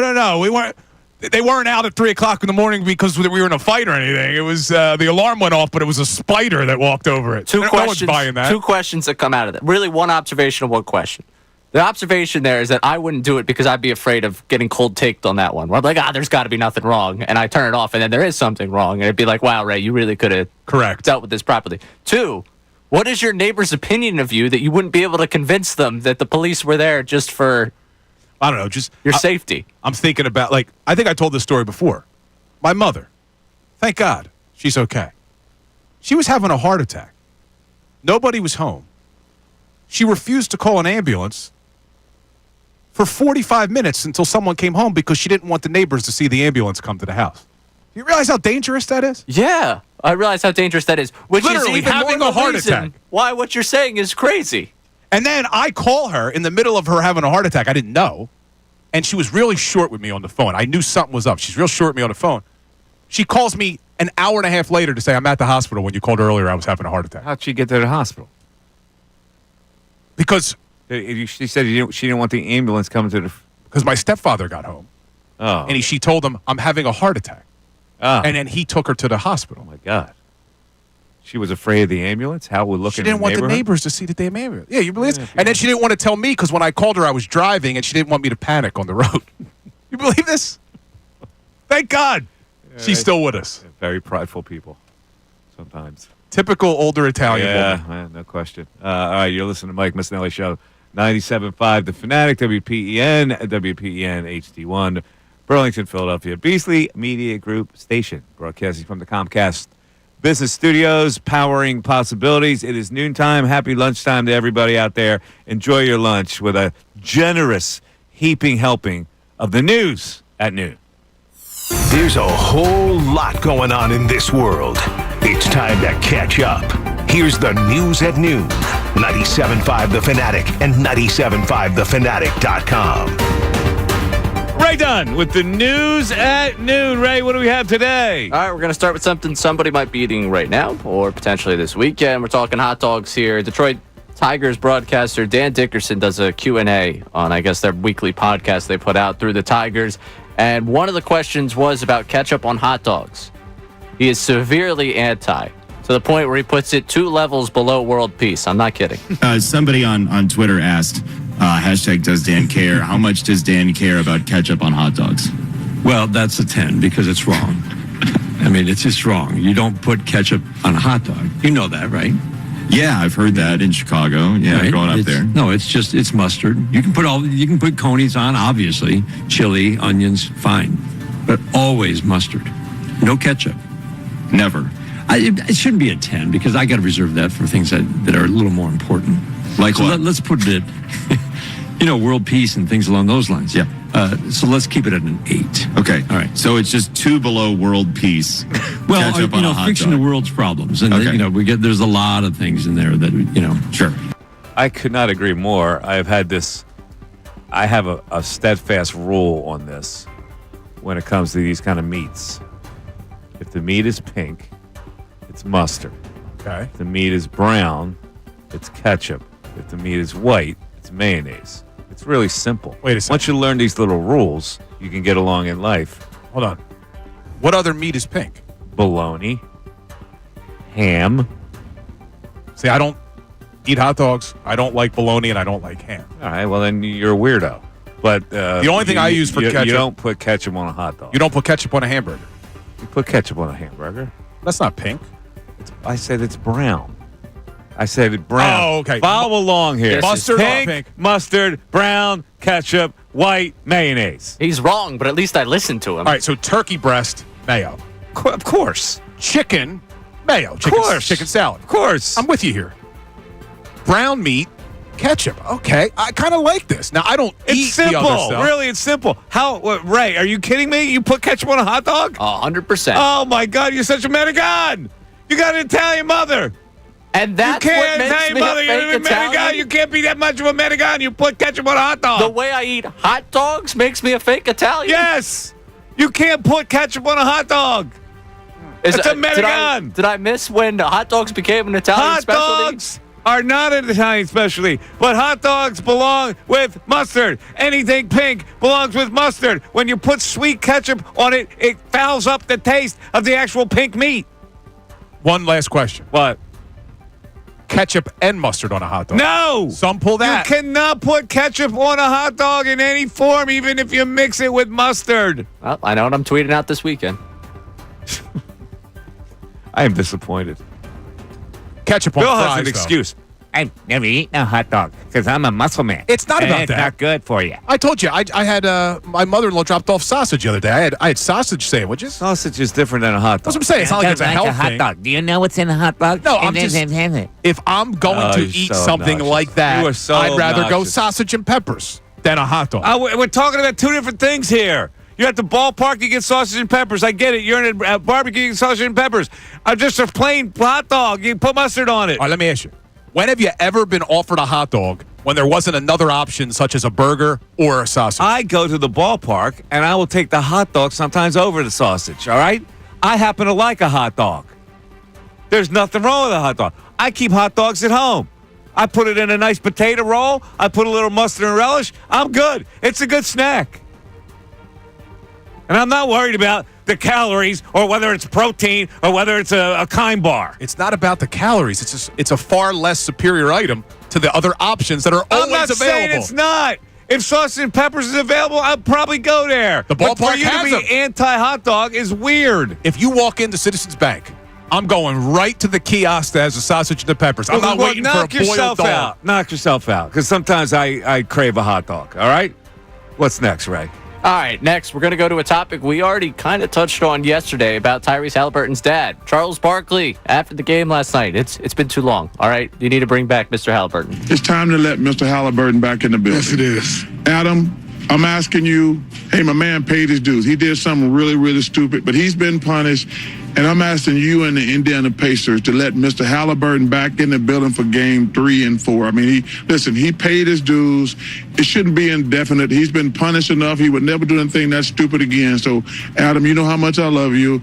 And my man Kevin Pritchett, y'all let Mr. Halliburton back in the building for game 3. So you're saying the game's in Indianapolis? Well, yeah.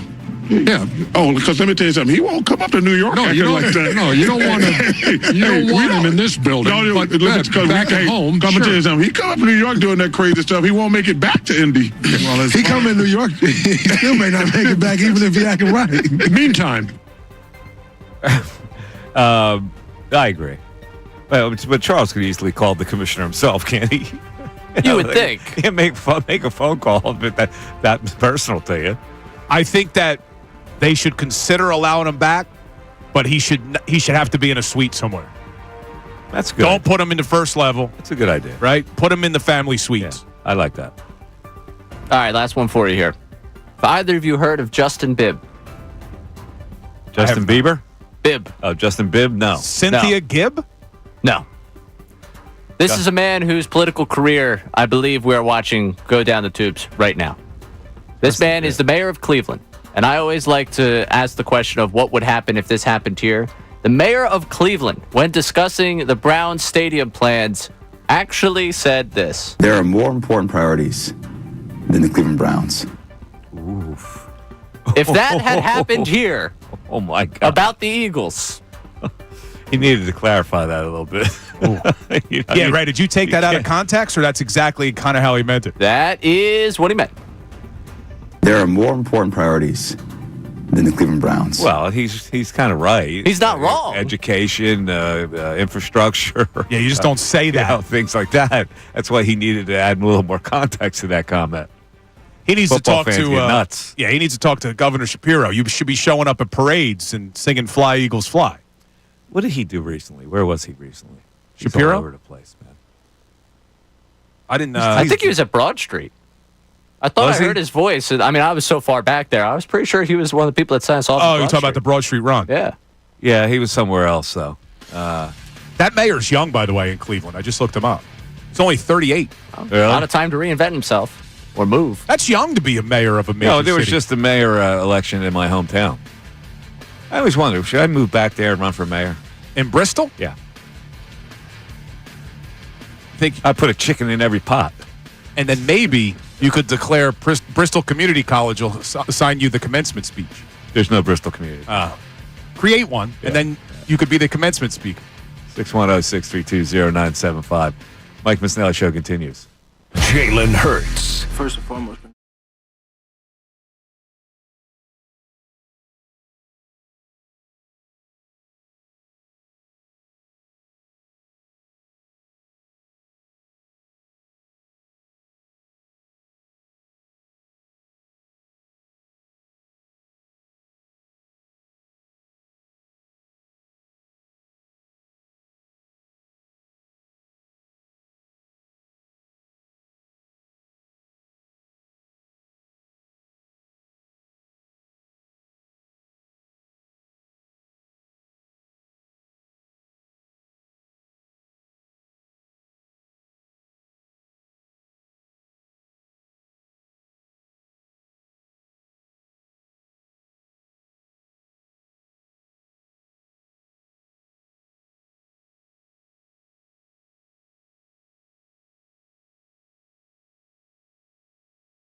It is a Thursday afternoon. People probably tomorrow headed down to the shore. Memorial Day weekend, the first day really kicks off the shore season. And it's not going to be that warm, Bill. Nah, it's supposed to be a chilly weekend. Yeah, The unofficial start of summer. You bundle up, you go to the beach, you take dogs on the beach. I'm looking at the weather right now for this weekend. What weather look like? Friday, high of 63 in Ocean City. Oh, that's not bad. Saturday, a high of 63 That's in not Ocean bad. City. It's chilly. You have to wear a quarter zip. And then Sunday and Monday, high of 66. The issue is going to be cloudy on Saturday and windy. Head to the not gonna be that winery this sunny. weekend. Head to the winery. Meet me there. Have a glass of wine with me. Where is it exactly? It's in Cape May Courthouse. Let me see how far that is from Ocean City. It's not far at all. It'll take you 20 minutes. Oh, 20 minutes. Jesus, you're such a pain in the ass. Now, I'm going to text you when we get down. My wife's going down tonight, so I got the house to myself tonight. Oh, no baby? No baby. No kids? The older kids are with their mom. What you going to do tonight? You actually going to play golf? Well, I'm dressed for it, but the weather's not cooperating. I was going to go. I got a Is haircut. it rainy right now? I think so. I got a haircut, and then I was going to go to the course, at least hit some balls. Huh. But 70% chance. Let's see. Yeah, 1 o'clock, 70% chance. 2 p.m., 65. 3 p.m., 70. 4 p.m., 70. Figures. It looks like a rainy afternoon, folks. Yep. And not that nice of a weekend either. Do you take you going to take your little baby to the boardwalk? If you go down there in Ocean City Boardwalk? Yeah, we took her a couple weeks ago when we were down. Oh, you did? What, do you ever roll her in a carriage? Yeah. Roll around. I like playing. I do all the basketball oh, you do? Games. It's my thing. Yeah. Me and my wife with the compete. oblong shaped rims that you can't really make. Well, Ocean City doesn't have what they have in Wildwood, Oh, they don't? where it's like step up and you try to win stuff. Yeah. Well, what do they have? They got one where you basically just compete against each other. It's like the two of you Papa for shot? 60 seconds. Yeah, like a Papa shot, but it's out into the boardwalk. Like people can watch you and they keep score. Like they'll put the high score up. It's Papa shot or is it regular basketball? Regular basketball nets. Oh, it is? Yeah. They got regular basketball nets, and you get like 60 seconds one-on-one. But they don't do what Wildwood does, which is like, step right up. You know, and they got the things you could win. I'm thinking I might want to, make a venture down to the Wildwood Boardwalk. I haven't been there in years. Well, I'm curious to know what the Wildwood Boardwalk looks like these days. Yeah, I'm going to go hopefully take advantage of the deal of the week, and I'm going to take the older kids down there. Oh, you got the freebie? No, I did not. I'm going to have to buy them. I'm going to take the older kids there probably at the end of June. You couldn't get the freebie here? But they didn't come through for you? I haven't really pushed yet. Well, you only got one day to do I it. haven't really pushed. So I may take advantage of the deal of the week when take the kids down. All at the right, end so the story of the day, obviously, is the tush push survives. It's been a national story. It's a national story all over. The Eagles get their tush push back. It was not voted out as expected to be voted out with the backing of Roger Goodell. He didn't have the votes, just like Del Boca Vista in Seinfeld. He needed 2 more votes, didn't get them. So I don't know if he's going to look at those teams that voted the other way and, punish them or whatever. But anyway, Jeffrey Lurie apparently sold it to the point where they couldn't get those 2 votes. And one high-ranking league source who was in the room said, Lurie was like a guy trying to convince his girlfriend why she shouldn't leave him. Throughout his pitch, Lurie was emotional, passionate, and at one point crude. He said the fact that his team came up with a play so unstoppable that the rest of the league had no other choice but to try to ban it was, quote, like a wet dream for a teenage boy. Now, first of all, I don't understand the connection. What does he mean? It was like a wet dream for a teenage boy that the rest of the league was trying to ban it. I don't know. Like this is the hard thing. There's so many other analogies that you could have gone with, I think, that would have made more sense. I guess what he's saying, it's like sheer ecstasy or something. I don't know. What do you mean? It doesn't connect. And not only is it crude, but it doesn't connect as an analogy. I think he's trying to say, like, it's so incredible for us that we created a play that you guys can't stop. I don't know what the analogy In other words, means. Their zeal is like a wet dream for a teenage boy? Is that what he's trying to say? Their zeal to stop the tush push? No. What is he saying? Ray, do you have any connection here? I'm telling you, man, the wildest man in the room shuts up the rest of the room. He started just talking. He went with that. Everyone else looked at each other. What did he just say? Like, does he mean it's orgasmic? Like, is that what he's kind of saying? Like, this is such an incredible feeling for us because we created a play. You guys can't stop it, so you're trying to ban it. But he's saying the attempt to ban it was like a wet dream for a teenage boy. That's the way it comes out. He said it's so unstoppable that the rest of the league had no other choice but to try to ban it was like. Yeah, but it says the fact that his team came up with a play so unstoppable was like a wet dream for a teenage boy. No, you can't stop there. The fact that his team came up with a play so unstoppable, he said that the rest of the league had no other choice but to try to ban it was like. So the attempt to ban it was like a wet dream for a teenage boy. Okay, now we're going to really dive into the sentence structure here because I look at it the other way. The fact that his team came up with a play so unstoppable that the rest of the league's trying to ban it hold on a second. was like a wet dream. We need an English teacher. This is what he said. The fact that his team came up with a play so unstoppable that the rest of the league had no other choice but to try to ban it was, quote, like a wet dream for a teenage boy. Correct. So he's talking about... There's two parts of the sentence there. Which one applies? The fact that his team came up with a play unstoppable or that the rest of the league had no other choice to try to ban it was like the wet dream? No, the wet dream is the unstoppable play they came up with. Right? It still doesn't make any sense. Mr. 1500 SAT, can you analyze the sentence structure here? No, unfortunately, there was no wet dream conversation on the SAT back when I took it. But I got to tell you, it's embarrassing for him to say that. It's a very do weird people thing. not think that that's embarrassing to say? This is a grown man.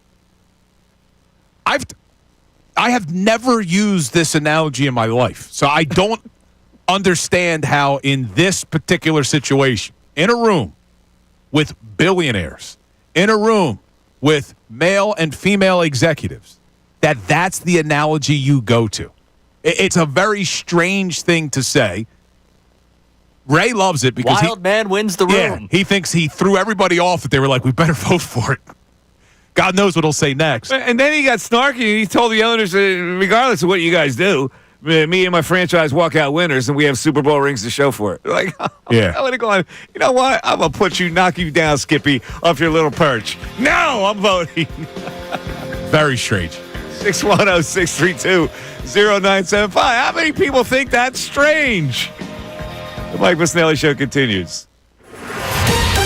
Fanatic Sports Update. Pushing forward, I'm Ray Dunn with this Fanatic Sports Update. It's brought to you by Bradford White Water Heaters. When you need new water heater, know who to trust. So call Bradford White. The tush push hardly survived the owners' meeting as 22 owners voted for the Packers' proposed ban of the play. They needed 24 votes to ban it, so it fell just shy of being banned. Alongside the Eagles, it was the Ravens, the Browns, the Lions, the Jaguars, Dolphins, Saints, Patriots, Jets, and Titans that all opposed the ban. Both Jeffrey Lurie and Jason Kelce addressed the owners prior to the vote, and Adam Schefter reported that the advocating for the play included trying to clear up any confusion about the play. That they think that what's happening on this play is misunderstood. And in that room with Jeffrey Lurie, with Jason Kelce, they were able to clarify how the play is coached and how it's taught. We'll see if teams try to replicate in 2025 when you'll still be allowed to call it. The Phillies won their sixth in a row last night, knocking off the Rockies 9-5. Trey Turner, Bryce Harper, and JT Realmuto all homered in the win. The Phillies go for a 4-game sweep of the Rockies with Ranger Suarez on the mound today at 3:10. This update is brought to you by WhatsApp. On WhatsApp, your personal messages stay private because your personal messages are yours. No one else can hear or see them, even on WhatsApp. WhatsApp, message privately with everyone. I'm Ray Dunn on your home for NBA playoff action, 97.5 The Fanatic and 97.5thefanatic.com.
What was the song, right? J. Cole has a song called Wet Dreams. Oh, really? Yeah. Oh, I didn't hear that.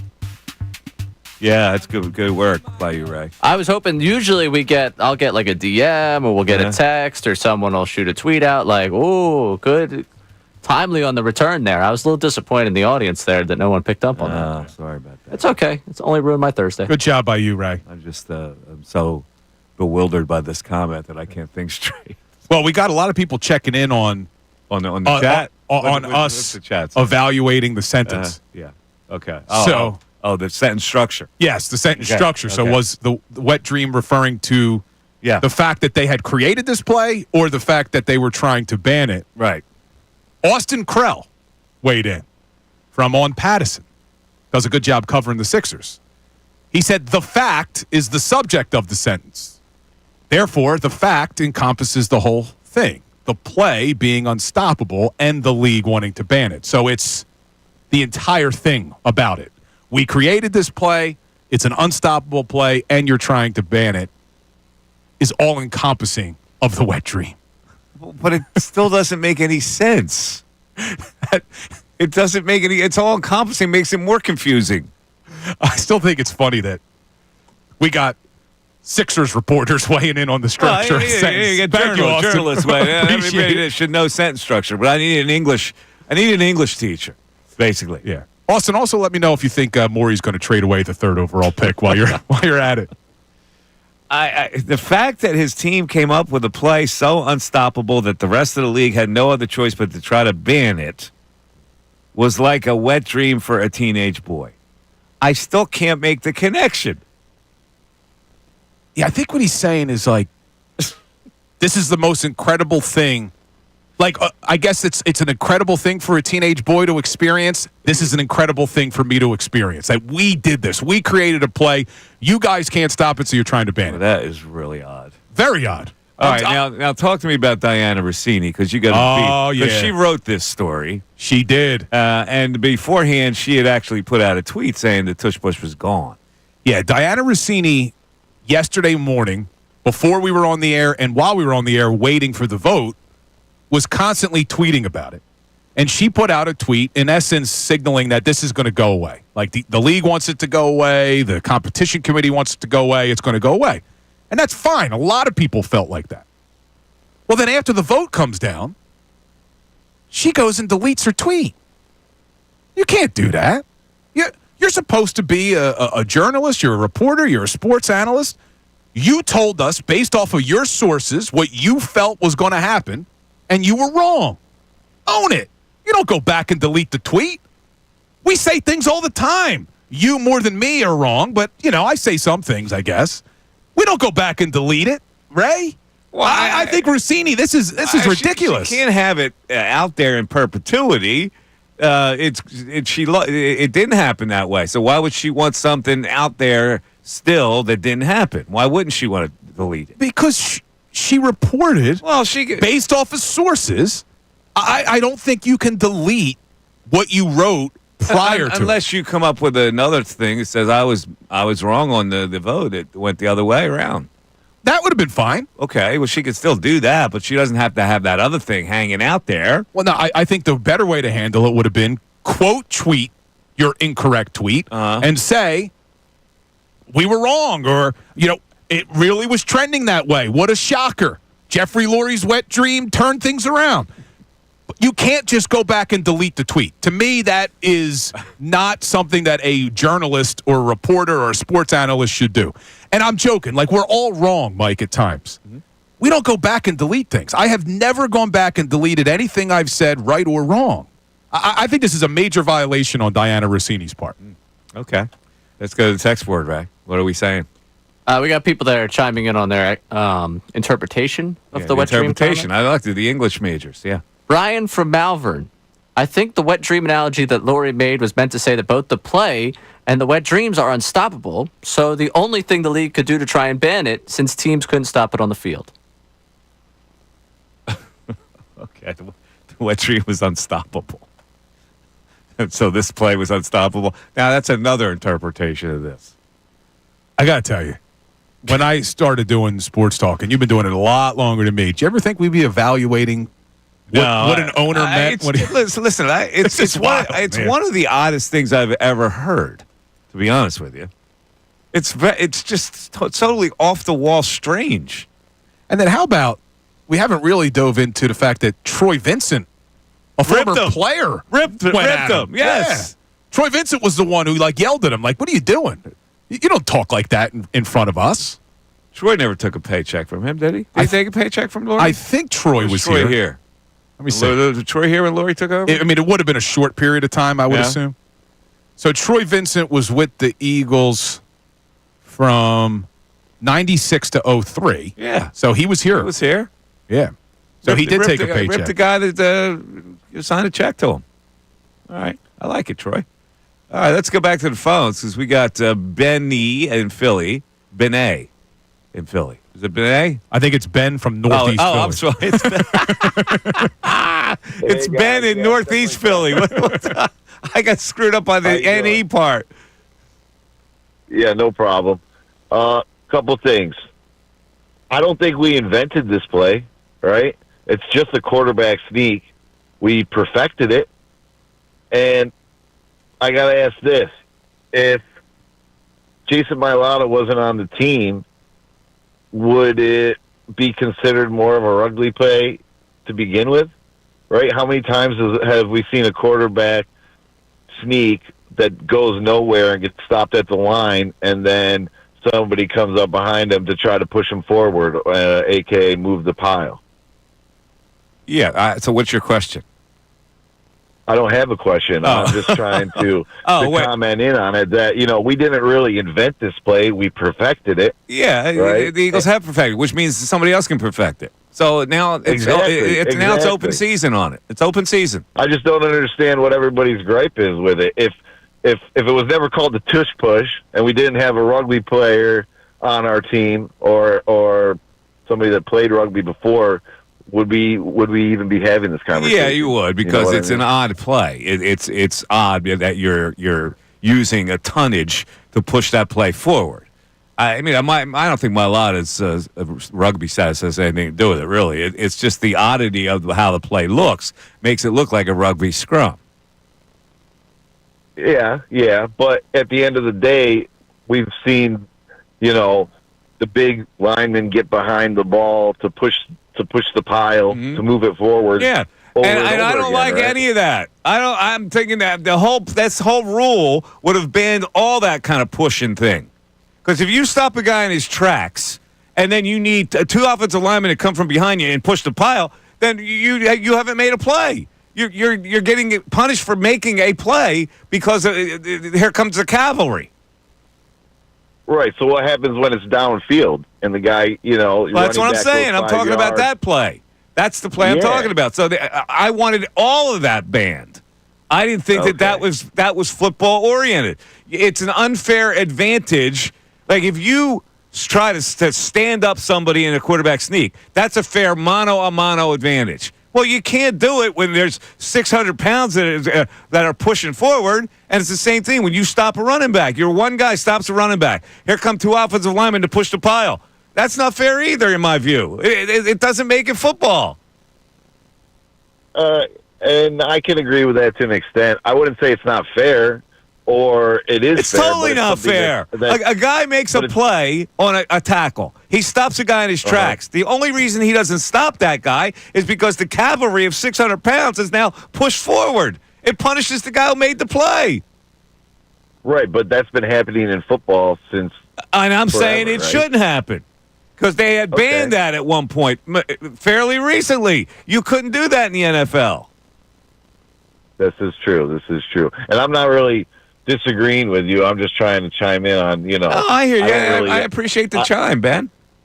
Yeah, I don't know. I don't see what everybody else's gripe is, and especially the rest of the league. Yeah, I never like to play. I have a clear conscience. I never like to play. I'm not trying to punish the Eagles because they're doing it properly. I looked at the play like it's ridiculous. The rule you're referring to goes back to 2005. Yes. They changed the rule in 2005. You used to not be able to push a teammate forward at all. Right. Part of the reason they changed the rule in 2005 was because the referees were having a hard time enforcing it. Because when a player is in the process of getting tackled, but he's not down to the ground yet, and you have other defensive players maybe coming, and you got a couple of defensive players trying to get him down, it's hard to then differentiate the offensive players coming. Are they pushing the defender off of him? Are they pushing the pile? Are they pushing each other? So it was very hard to enforce. But under your rationale, you're saying it's unfair if Saquon Barkley is in the process of getting tackled, but the guy hasn't gotten him down yet. And now that's a gang tackle. Another guy's got to come and try to get him down on the defensive side. Well, why is it any different that an offensive player could come and try to help? It's just weird. The defense is at the disadvantage with a running back who is shifty, can go this way and go that way. So if a guy makes a stop, if that guy has 2 chances, he can go down. He can go down a tackle. If he fights for more yardage, then by rights, the defensive guy has to get him down. It doesn't mean the offensive lineman has to now push because now you're not rewarding the defense who made the play. Let me ask you one more. You're trying to block a defender. At the same time, that defender engages Saquon to bring him down on the tackle. Are you now supposed to stop blocking the defender? You see that a lot, where you may be engaged, but the guy's able to kind of shed the block. He's got one arm trying to make the tackle. Now, does Jordan Mailata go, oh, got to stop. Rule says I can't push. That's what makes it so hard to enforce banning all pushing. I think I just won this argument with that single-handed example. I leave it up to the officials' discretion. I got a line up for you after the break. 610-632-0975. And also, the team of the quarter century, Jason Stark put out there in baseball. Oh, I saw this. I did see this. There might be some arguments. We'll get to them after this. Thursday, May 22nd, the Phillies won their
Missanelli Show, 97.5, The Fanatic.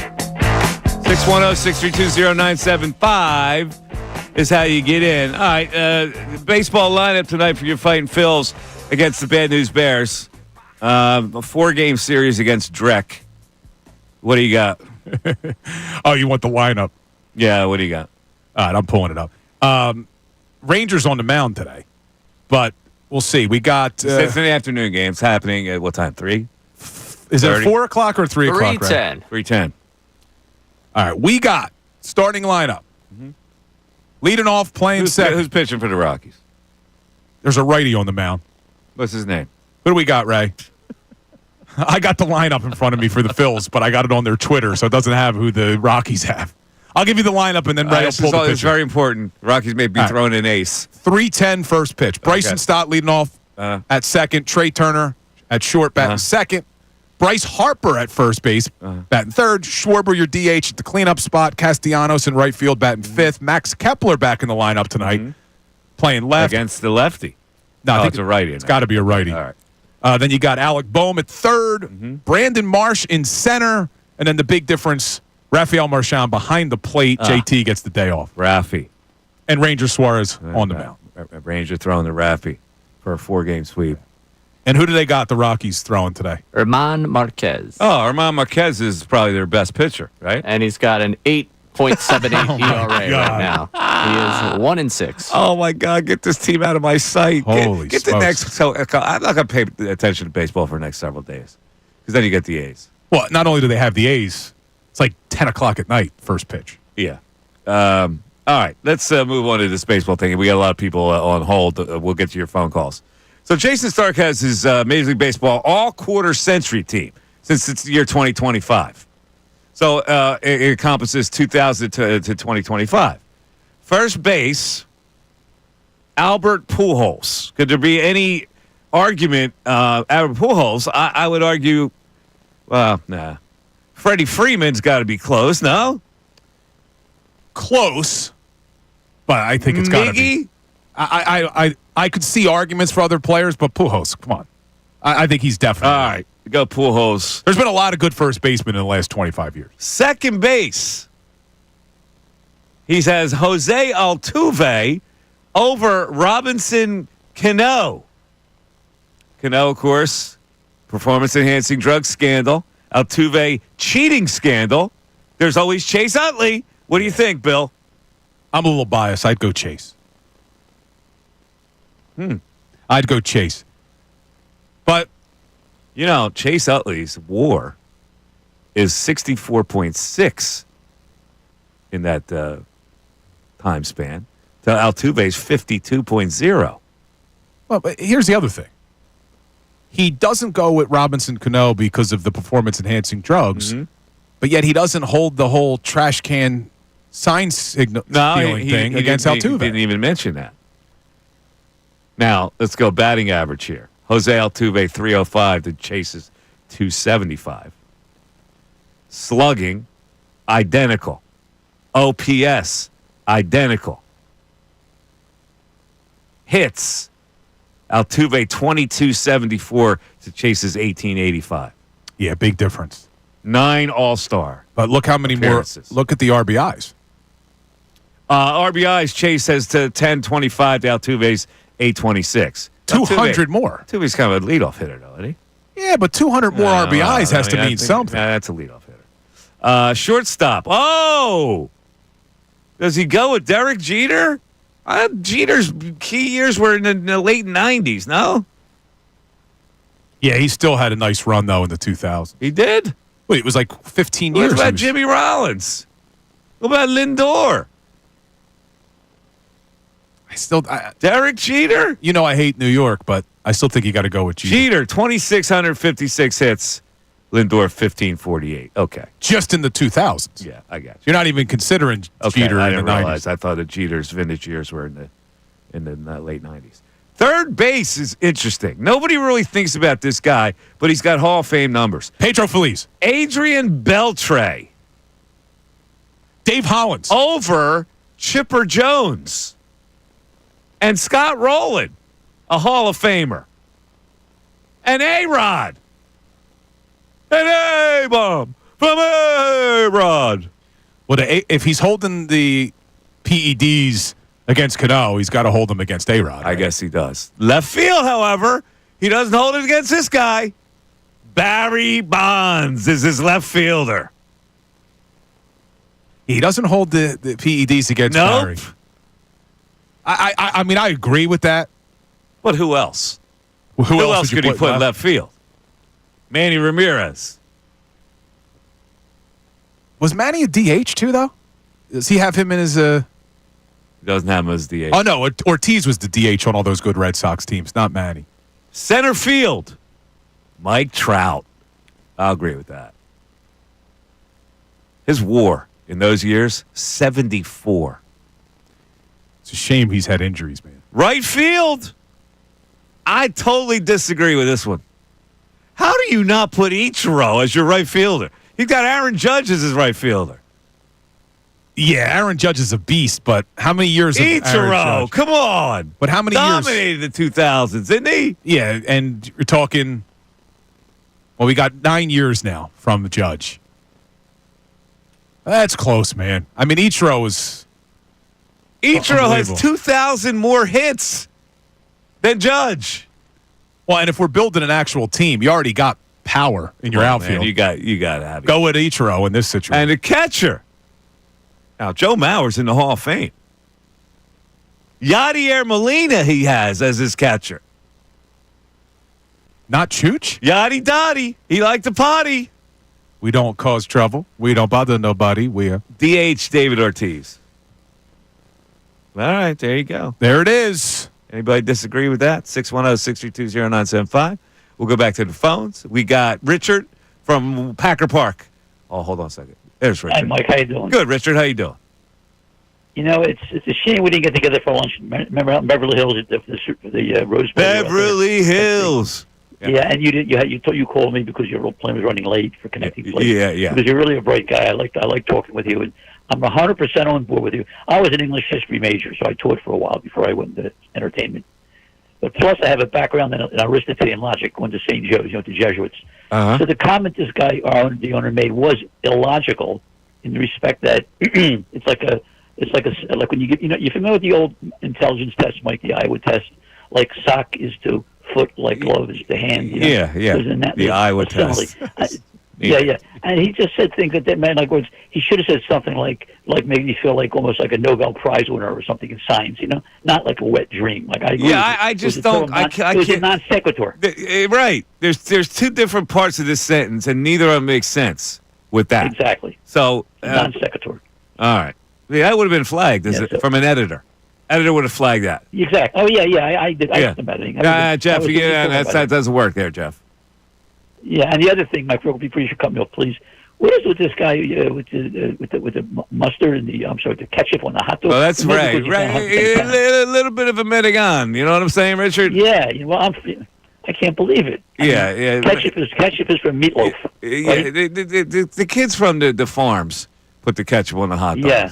Right. That's right. That's right. You're like me. Ray grew up on a farm. You know. Okay. He used to put the hay in the barn. Right. Yeah. Yeah, it's not the mean streets of Bristol. Mean streets. The mean streets of Oaks. They couldn't afford ketchup. Those streets were mean in Oaks. You know what I'm saying? One last thing. Yes. You cut me off, please. There's one guy on this team that I really like a lot as a player, and I think the Phillies are going to get the fans are going to get to like him a lot. He's underappreciated. He's a tough hitter. I like what's his name, Kepler. I like him a lot. He's got a very good eye. He doesn't go after bad pitches. He's got nice power. He's a smart hitter, smart guy. You're looking at his average lately, bro. Huh? Lately, I don't know what his lately. He's hitting like 225. Yeah, and he's German. I don't know if you know that. So yeah, I know. He was born in German. I don't know. Kepler hasn't paid dividends yet. Not yet. Well, and they brought him here. We were sold on the idea he'd be an everyday guy, and they haven't really trusted him against left-handed pitching at all. No. All right, 610-632-0975. What's Rojas hitting these days? Oh, 259. I noticed the other night he wasn't wearing the white belt. He was wearing a blue belt. No, he had the white belt on last night. I saw it. Mike Missanelli Show continues.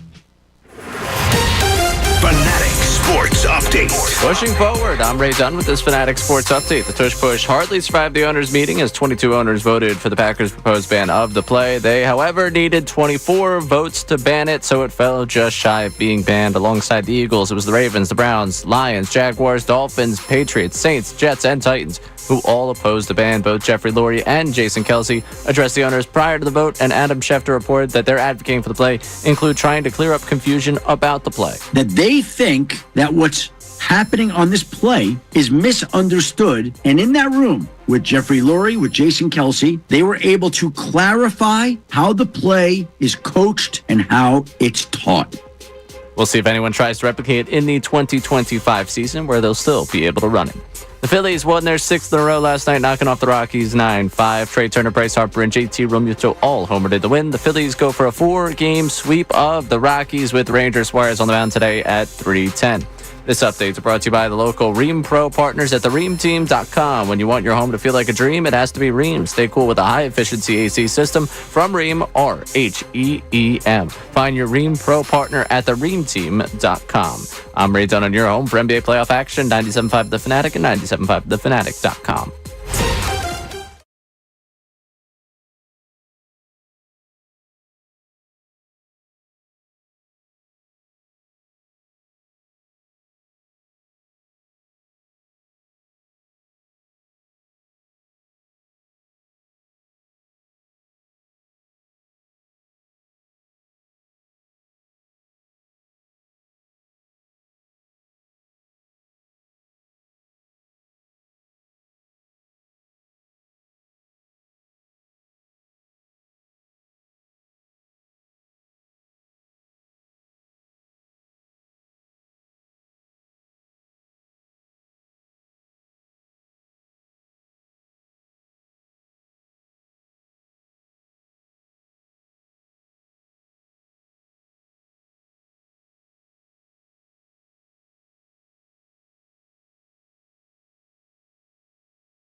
As we approach the 1 o'clock hour. By the way, speaking of baseball, Gene Segura retires. That's right.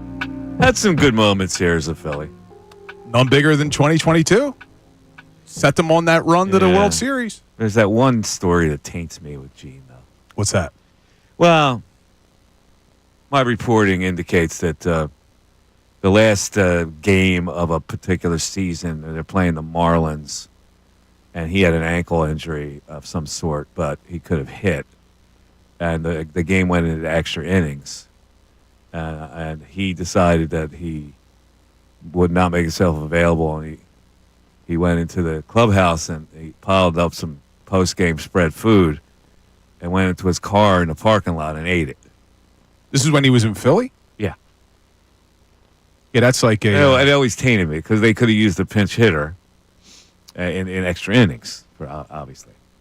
I don't remember that story. No, you don't, because it was never made public. It was only my reporting. That's like some Nnamdi Asomugha type stuff, too, eating in your car by yourself. But he does it during the game? The game was still going on. All right, now... But in any event, hold on. He had a decent career. And on top of that, he was always called Segura by Tom McCarthy, never Gene. Never a Gene. No, he never. The opposite of the JT. Exactly. He never got the first name. Now, when you think about it, I'm trying to figure this out. I think anything over 2 syllables, McCarthy does not go with the last name. How many guys on the Phillies? Except for maybe Castellanos, which I've heard him say. Castellanos is the only player on the Phillies outside of Real Muto who have more 4 syllables. Yeah. Right? Yeah. Right? So he'll go Turner. Turner's he'll go quick. Harper. He'll go Bohm. Schwarber. Rojas. There you go. The 4 syllable. Nola. Wheeler. The exception being Castellanos. Suarez. Because he does not Sanchez. say Real Muto ever. Wait a second. They don't have any 3-syllable names. He's got all 2-syllable names, which he uses the last name. I've done a study on this. I could write a thesis on this. But the outlier is he does occasionally say Castellanos, but he will never say Real Muto. It's not never, but it's very seldom. I have never heard him say Real Muto. Well, I heard it the other night because now you have me listening for it. Really? He called him JT. Uh-huh. And then in the next sentence, he referred to him as Real Muto. Really? Because he probably didn't want to go back-to-back JT. JT. He was like, JT, blah, blah, He blah, normally blah. does go back-to-back JT, though. Do you know what JT stands for? John Thomas. I don't know. Oh, what? Right? You know this? Yeah. What? Something Tyler. James Tyler? Jason Tyler? Jacob Tyler. Jacob Tyler. Good job with the Tyler, though. Jacob Tyler. Why wasn't he called Jake? That's certainly an athlete name. So much better for Dan Baker to introduce JT than Jake. Well, could you imagine if it was Jacob, though? Well, it would have been His Jake. whole career could have been different. His whole career would have been Jacob worse. Real Muto? Would have been Jake, not Jacob. They want to call him Jacob. Why not? That's such an easy Jake name. Come on. They want to call him Jacob. Wait, is Jake short for Jacob? Yes. I always thought they were 2 different names. You're such an idiot. They can be. I grew up with someone we called Jacob. Yes, because Jacob is J-A-C-O-B. He was a wrestler and he was an athlete. He would have been Jake. Would have been Jacob. Are you doubting my friend's athletic ability that we call Jacob? I'm absolutely doing it. No, that's wrong. Oh, He was yeah? quite the athlete in his day. Really? I wonder who made, right. that doesn't bother me as much. 1 o'clock, by the way. Oh. You're listening to 97.5 The Fanatic, WPN, WPN, HD1. Burlington, Philadelphia, AB's the Media Group station, broadcasting live from the Comcast Business Studios, powering possibilities. 610-622-0975. A lot of people dropped off during the last commercial. We'll get you back. Yeah. Go ahead. Oh, I was asking, I don't mind when you have the name like Jacob Tyler, you go JT, but I never understood the people who are like, my name's William Anthony, and they go by W. Anthony. I think I like that. I think it's stately. But you went MG Missanelli when you were a Gary's journalist. not a name. You can go M. Gary. Yeah. See, it's stately. It has to flow. Raymond, what's your middle name? Patrick. Yeah, R. Patrick Dunn. That works. It does work. Nope. R. No, Patrick Dunn But I works. don't get it. And it's not the person who individually makes that decision. The parents make that decision. And I don't get why they decide, we're going to name you William, but you're going to go by Anthony. You're going to be W. Anthony. Just name him Anthony then. Why put the W in the front?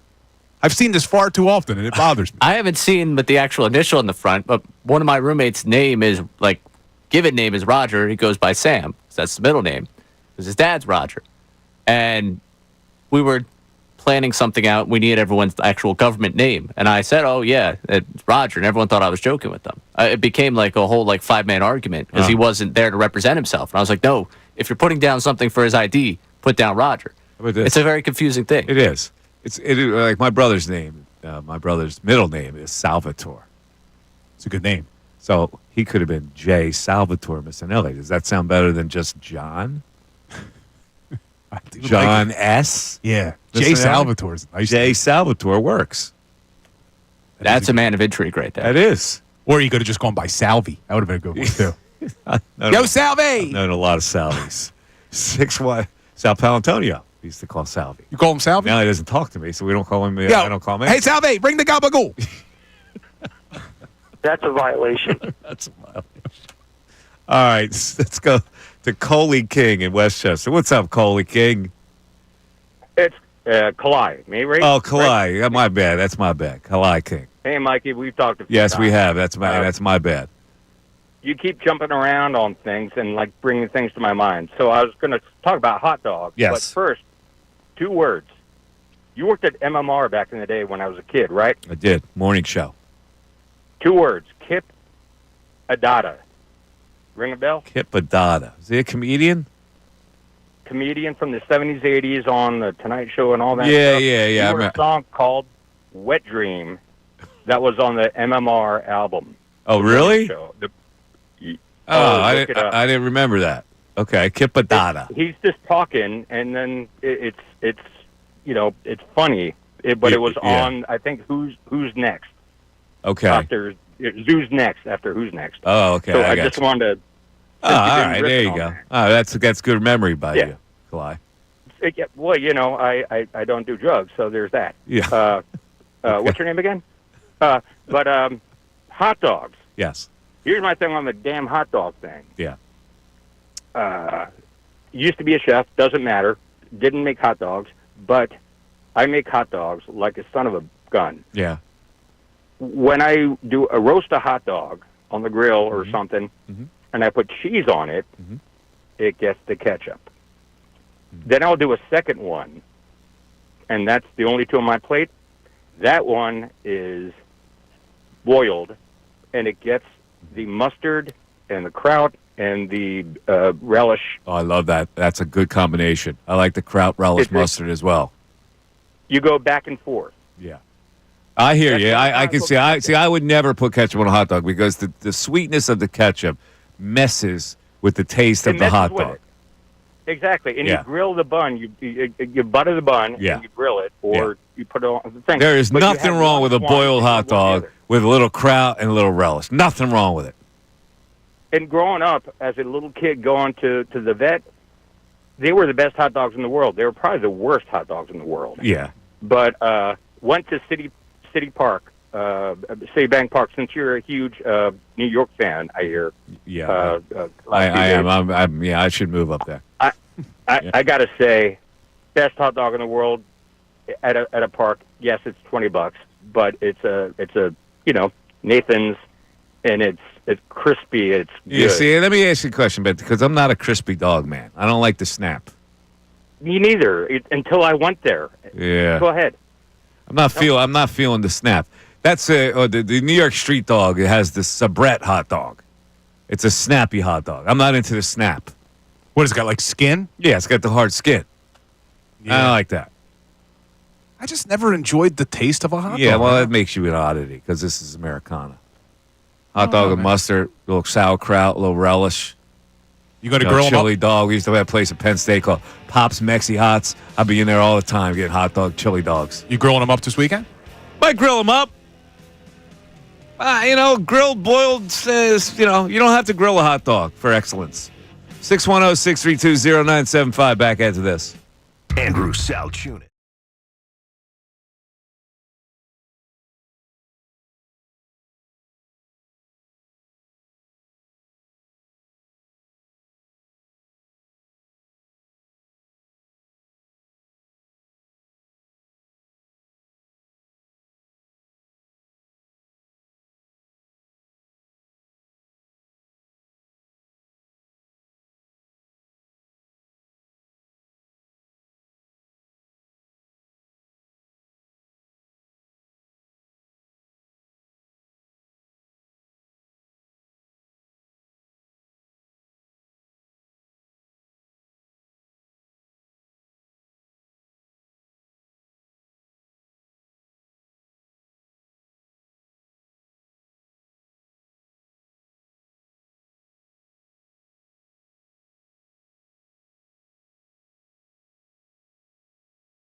7-5 the Fanatic. You want to climb in? It's a good time.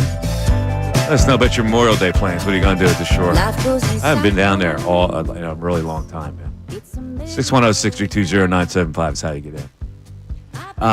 It was always depressed. Like, I didn't always have a shore house to go to. And when you stay up here and there's like this mass exodus down the shore, you almost feel like it's lonely.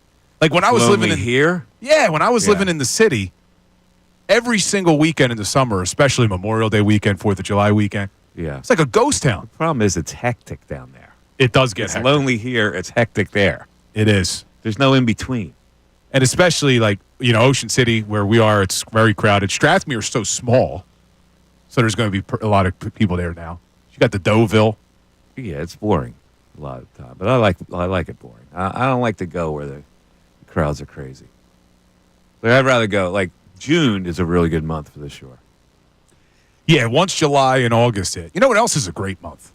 After Labor Day in September. Oh, September's the best. Yeah, really nice down there. Yeah. By the way, I my sources tell me that Jeffrey Lurie and Meek Mill are planning to do a song together. What's it going to be called? Well, you know what it's going to be called. Wet Dreams and Nightmares. I knew that's where you were going. I knew that's where you were going. I just don't believe this comment by this guy. It's a very strange comment to make. Very strange. This is, he's put that on the board forever, Yeah. I mean, every little sophomoric thing that we could think of. I just wish we had associate. I wish we had audio of him saying it. Yeah, that would have been cool as a drop. Yeah, awesome. That would have been great. But love it.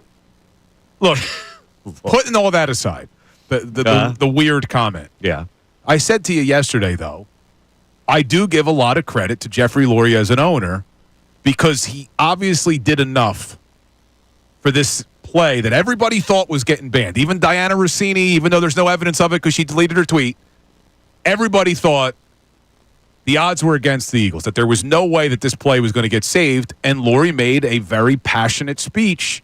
Whether it helped or not, the play was saved. So thank you, Jeffrey. Kevin Nagandi had a tweet out there. He said, Jeffrey Lurie is the best owner in the history of sports in my lifetime. Now, I think Kevin's a little older than me. Kevin he went to Sunshine class along with Johnny Clark at Temple. He did, but I think Kevin's a little older than me. Sunshine 101. But Mike, I'll be 42 in a couple weeks. Best owner in my lifetime. I mean, who would even compare? Well, here, yeah. Yeah. He said in history. Oh, I thought he meant in Philadelphia. No. He meant in the history of ownership. See, that's a tough thing for me to analyze because we weren't living as closely with some of the owners in the past. Like, could you argue George Steinbrenner is the greatest owner of all time? The guy paid every year to win a championship. But he also put his organization through much angst. He did. I mean, Lurie, it's hard to argue with the level of success that this organization has had since Lurie took it over. And you lived through some really bad owners with the Eagles. I lived through Leonard Tose, who was, you would think, he was a good owner in that he spared no expense. And it wound up making him bankrupt. But he spared no expense. And then it got the opposite of Tose, was Norman Brayman. Who was the worst, right? He was absolutely the worst. So I'm looking at... Now, Ruley Carpenter of the Phillies was a good owner. He tried to do the best thing for the team. See, back in the day. I think, and you joke about the interview process of Jeffrey Lurie when he hires Nick Sirianni. Mm-hmm. But you look at Jeffrey Lurie's history since he's taken over the Philadelphia Eagles in hiring head coaches, and the fact that he found Andy Reid, nobody was looking at the Andy Reid back then. God bless Jeffrey for the wisdom that he shows, because I'm telling you, if I had interviewed Nick Sirianni, there is no way I could have given him the job. Well, you also... Back then, the way he was. There's no way I go, this is an NFL team. This is not happening. But you're only seeing, and we're only seeing what Sirianni is like publicly at a press conference. He was an excitable boy back then. He's not that now, but back then he was an excitable boy who probably was the same excitable boy in that interview. They saw something within that excitable boy that they thought would work.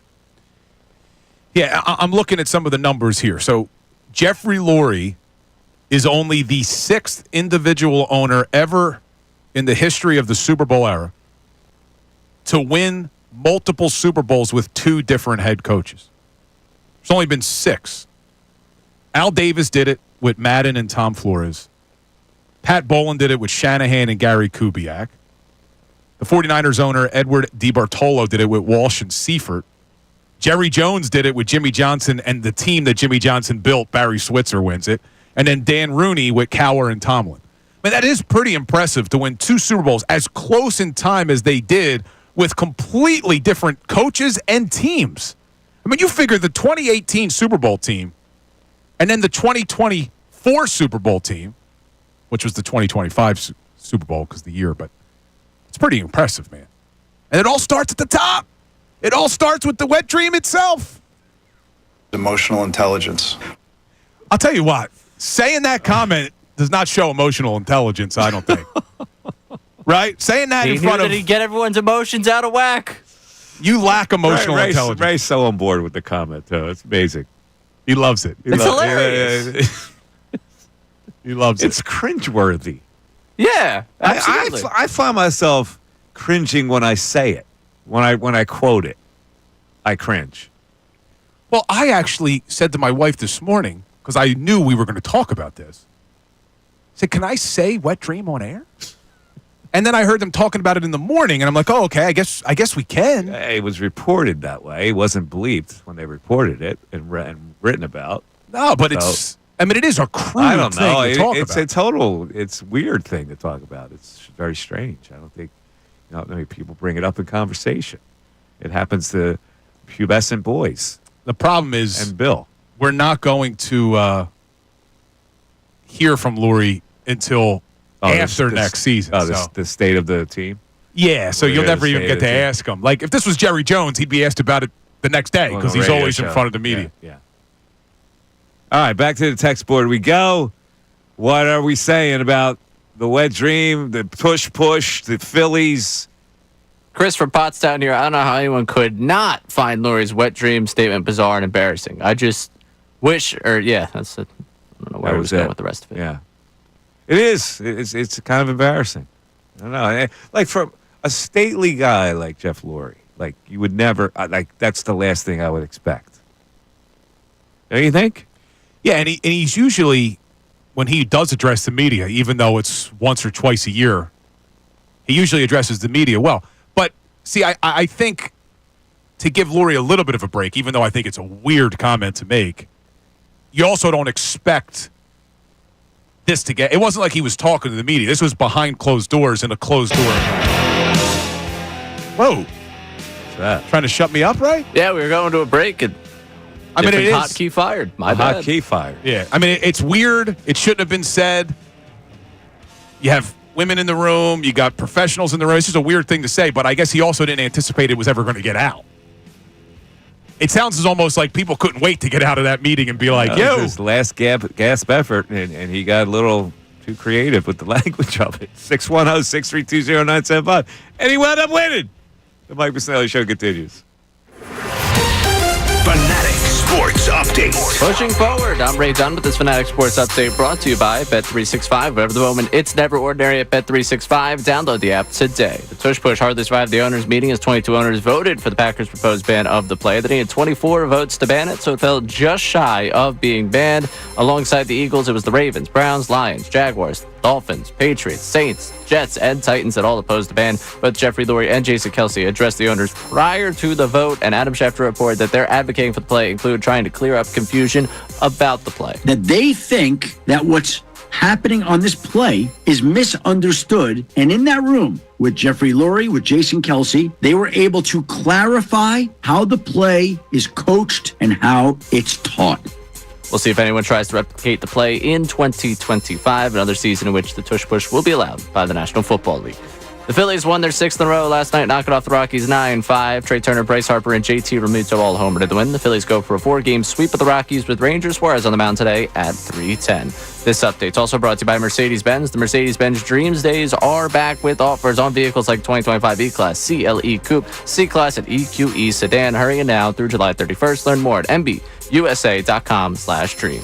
I'm Ray Dunn, your home for NBA playoff action, 97.5 The Fanatic and 97.5thefanatic.com.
Photo of Travis Kelce going shirtless after an NFL training session in Miami.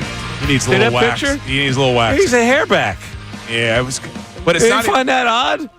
and it's like patchy and like He's got a hair back. I would think What's if you're Tay Travis think Kelce, about that? Yeah, like you got all that money. You got to and groom it up, don't you? After with Tay, pretty hideous, honestly. what do you think of that, Ray?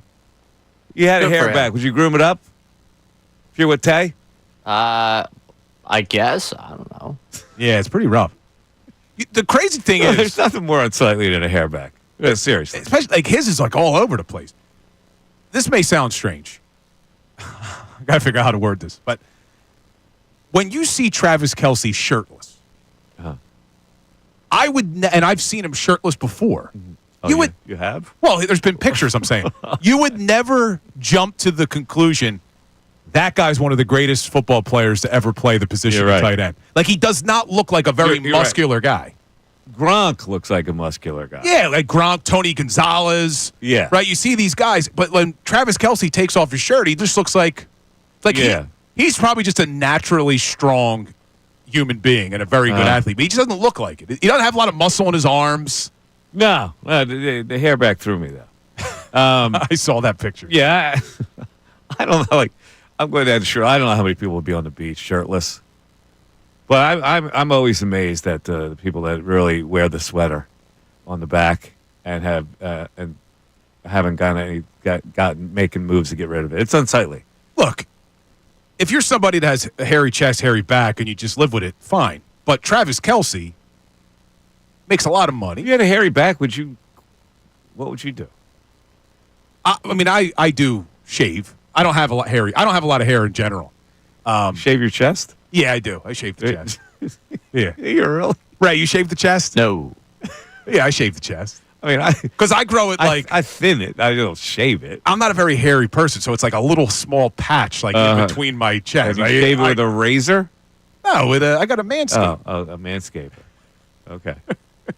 Yeah, we're all over the place today. All right, but no, Travis Kelce dating Taylor Swift, being a multimillionaire now with all the stuff he's doing. I think he could have a hair back. Nah, he can get that shape. All right. In any event, sorry, I don't mean to insult the hairbacks of the world, but I'm just saying that it doesn't look great on a man, objectively speaking. So as we're talking about Kelce, though, apparently he slipped on the podcast and admitted that him and living together, Taylor are living together. Yeah. Where's he living? Kansas City. I wonder if he lives there all year round in KC. Where does he live that they're living together? Yeah, what does Do you living know? together mean for one of the world's biggest superstars and an NFL star? Like He's got like 5 houses, probably, right? Yeah. Yeah, you're probably right. Isn't your existence at that point just having a drawer everywhere? Kind of nomadic. But your existence. But I would think Travis in the off season would be with her more, right? Like wherever she's spending a majority of her time, he's probably there. I guess I'm not debating that he's spending wherever she is more, like in the off season. I'm just saying that living together for them is basically traveling the world together. Where is their centerpiece? I wonder. Yeah. By the way, you see this ESPN news? You watch the late night Sports Center every now and then? Every once in a used to while. be Neil Everett and Stan Verrett. Yeah. And now it's just Stan Verrett and whoever. Yeah, Stan the Cone. Well, it's no longer Stan Verrett. Stan's out. Yeah, I saw it. Look at that. That guy's been there a really long time. 25 years. 25 years. And then the contract comes up, and what the corporate people do is they just go, zip. Well, they're moving Sports Center out of LA, right? Are they? I thought that was the whole thing. I thought Sports Center LA is done. Oh, I didn't know that. Yeah, so he wants to stay in L.A.? That's the reason? Maybe. Yeah, it seems like he wants to stay in LA. His family's in LA. The contract's up, and there was no real pursuit of. It's moving to Bristol, Mike. Oh, the whole thing is the L.A. thing is no longer. They're just going to do the late shows from Bristol. Bristol, PA. No, Bristol, Connecticut. Yeah, they're doing everything from Bristol now. Yeah. Huh. Well, that particular what's edition. Linda Cohn going to do? She coming back here? Yes, so. All right. Yeah, I guess Linda Cohn will come to Connecticut. Huh. How about it? Sports Center on the West Coast. Wow. There it goes. How about that? In 5 years, we'll be talking about how great Sports Center LA was. Yeah. You ever aspired to be on Sports Center, Bill? When I was a kid, yeah. Oh, you did? Like when I was a kid, do you remember, and I forget what they called it, they actually did a competition where you could, like, win. You could be an anchor on ESPN. Yeah. Do you remember that? The one guy won it, Mike Hall, and wound up going to the Big Ten Network. So I remember as a kid, I forget how old I was. I must have been in like middle school watching that and being like, man, I'm going to do that competition when I get older. So you had an interest in that before you had an interest in law? Oh, yeah. The law thing was... What was that? Just to make a nice living? Yeah, you're in college. Might as well go to law school? I grew up thinking you had like 4 career choices. Lawyer, doctor, teacher, police officer. I didn't, or you could be a businessman, I guess. So I didn't know. I'm thinking, all right, I'm just going to go to law school. Wasn't like my lifelong dream. My lifelong dream was sports talk, baby. Did you enjoy law school? No. No. It's terrible. No. Did you find any part of it enjoyable? I remember a gentleman named Mike Missanelli came and spoke to Temple. That was enjoyable. Yeah. Yeah. No, it's not enjoyable. It's hard, man. It wasn't easy. And I was working full-time basically at the same time, so at a law firm. Yeah, so was I. So it wasn't easy, but we will see. All right. Back to this text board we go. Yeah, what do we got, Raymond? We got someone checking in that they live in Florida. So clear it up. Yeah. Taylor and Travis. Oh, they're living in Florida. But that is... Well, whereabouts in Florida? All right, we'll have to follow up on that because I'm guessing like West Palm-ish. A lot of people chimed in on the hot dog thing.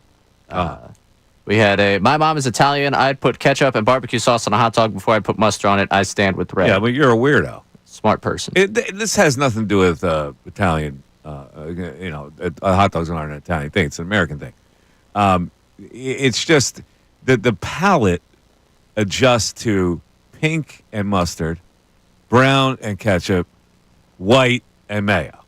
It's really a simple rule that all kids should follow as they grow older. Ketchup does not belong on a hot dog. It's downright weird. It gives it a weird taste.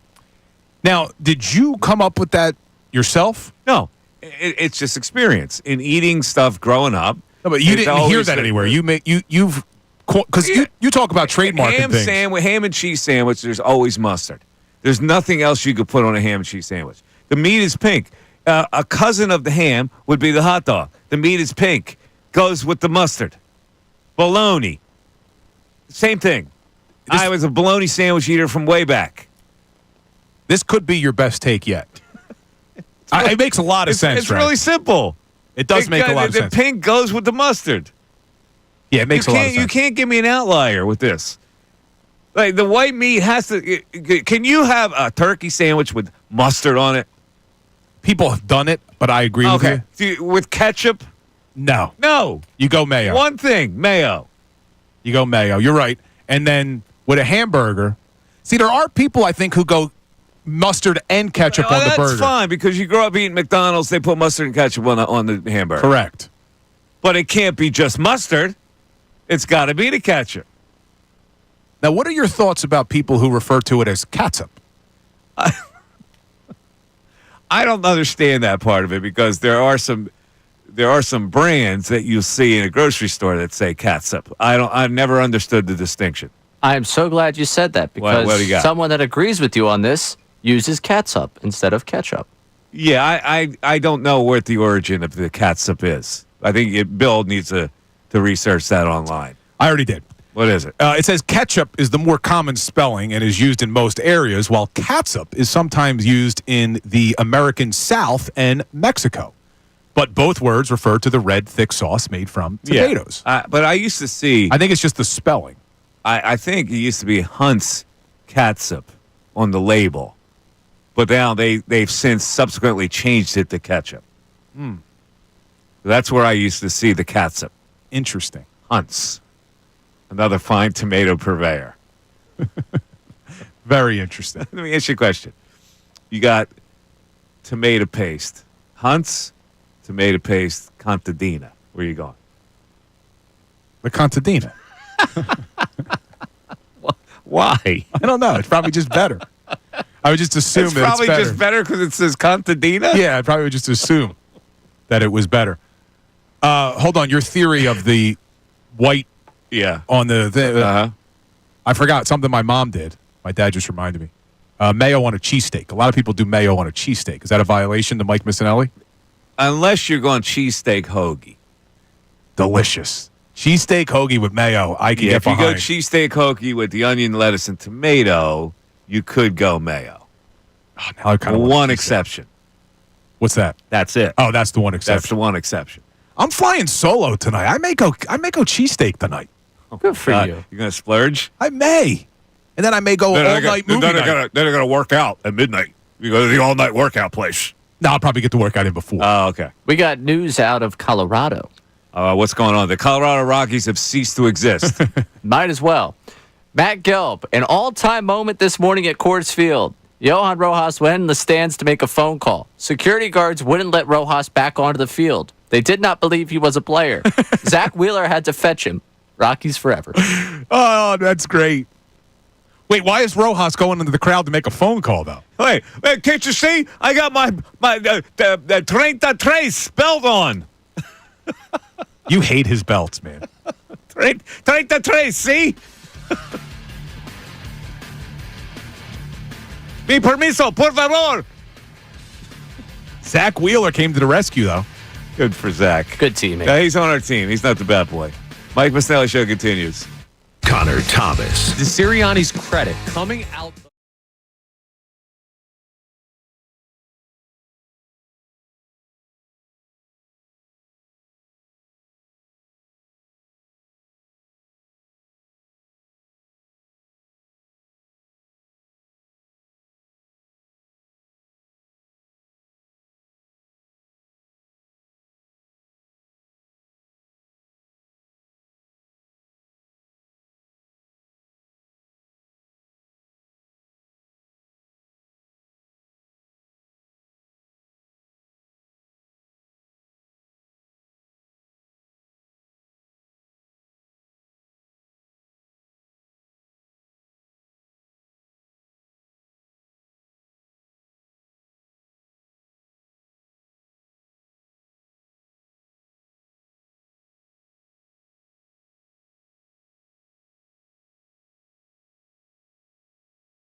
Surprised that today we didn't get more positive reaction to the Eagles actually winning back the tush push.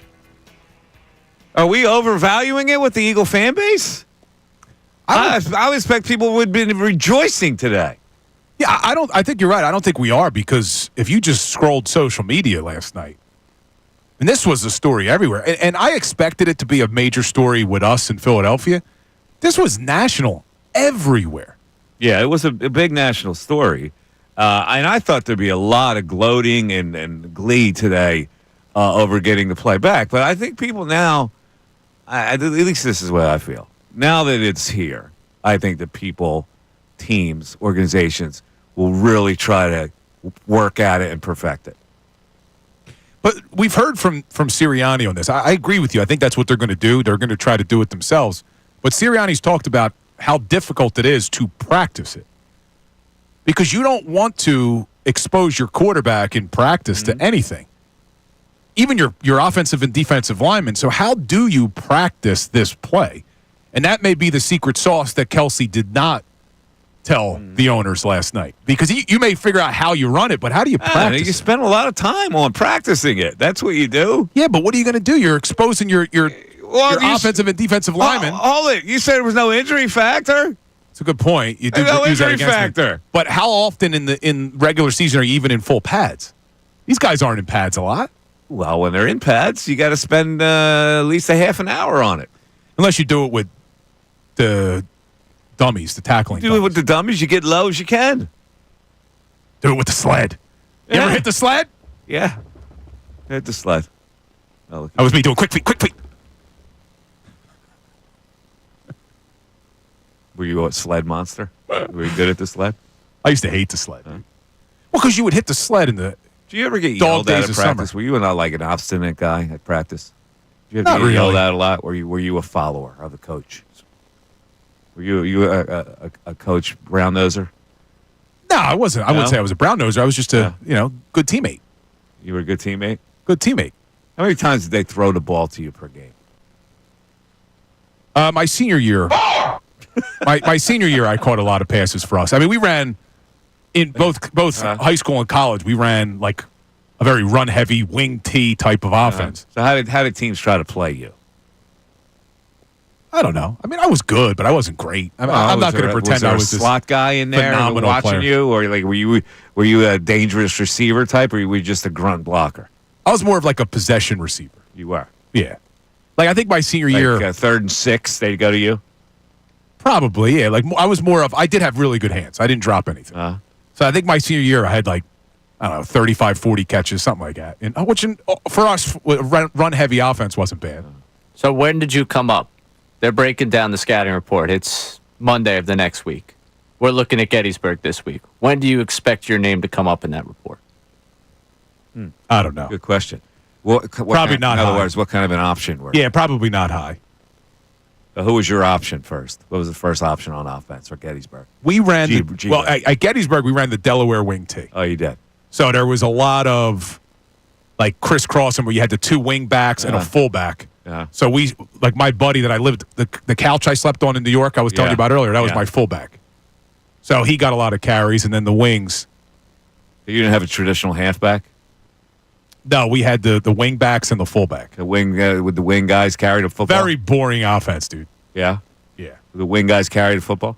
Yeah. Little toss? Yeah. Yeah? And they would do this crisscross thing.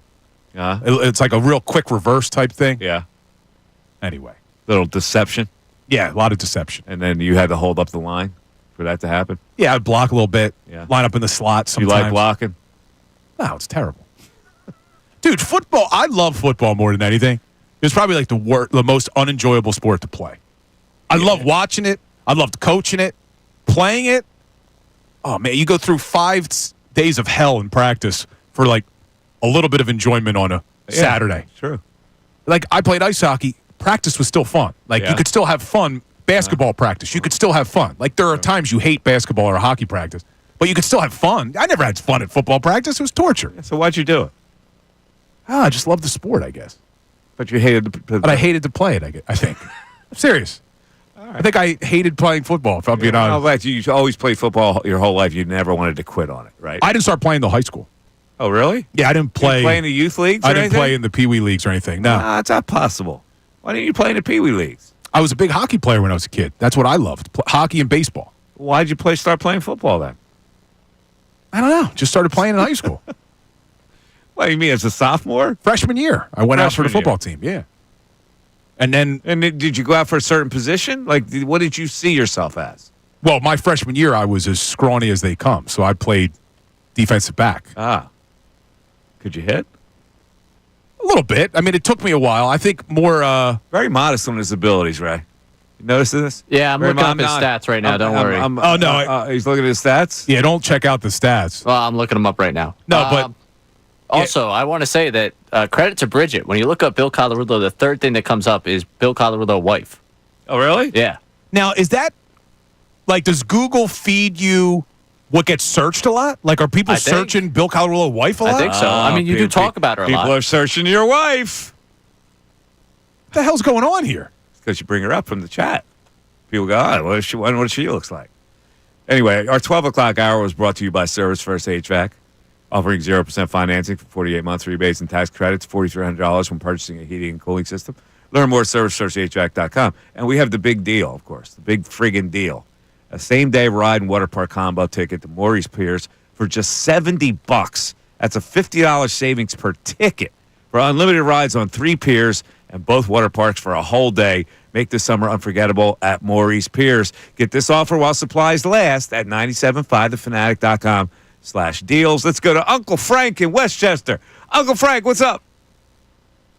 Happy Thursday, Michael. You too, Uncle Frank. Calibration, Ray. How's everyone? Good. Calabrese head. 33. Very 33. ¿Dónde está la cerveza fría, Bill? No? Okay. Where is your cold beer, Bill? Where's your cold? It's in the refrigerator. I got another day.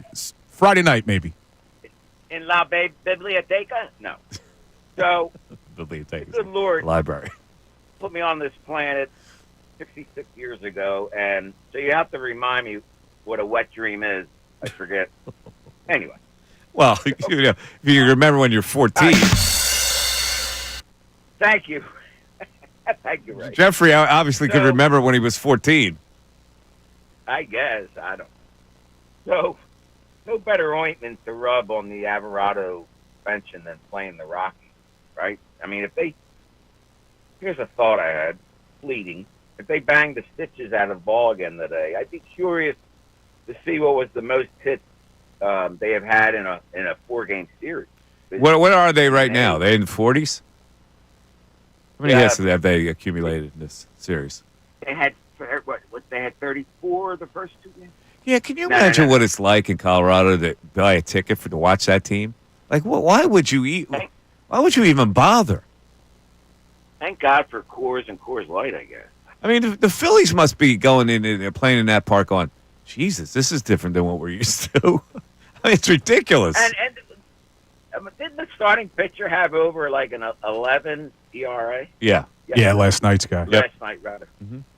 Good Lord. I mean, how do you keep these guys in a rotation? There's got to be somebody in their minor league system that come up and pitch. I haven't watched many of the games. I've been watching hoops. Are there many people in the stand? No. It's a ghost town. That's what I'm saying. The echoes.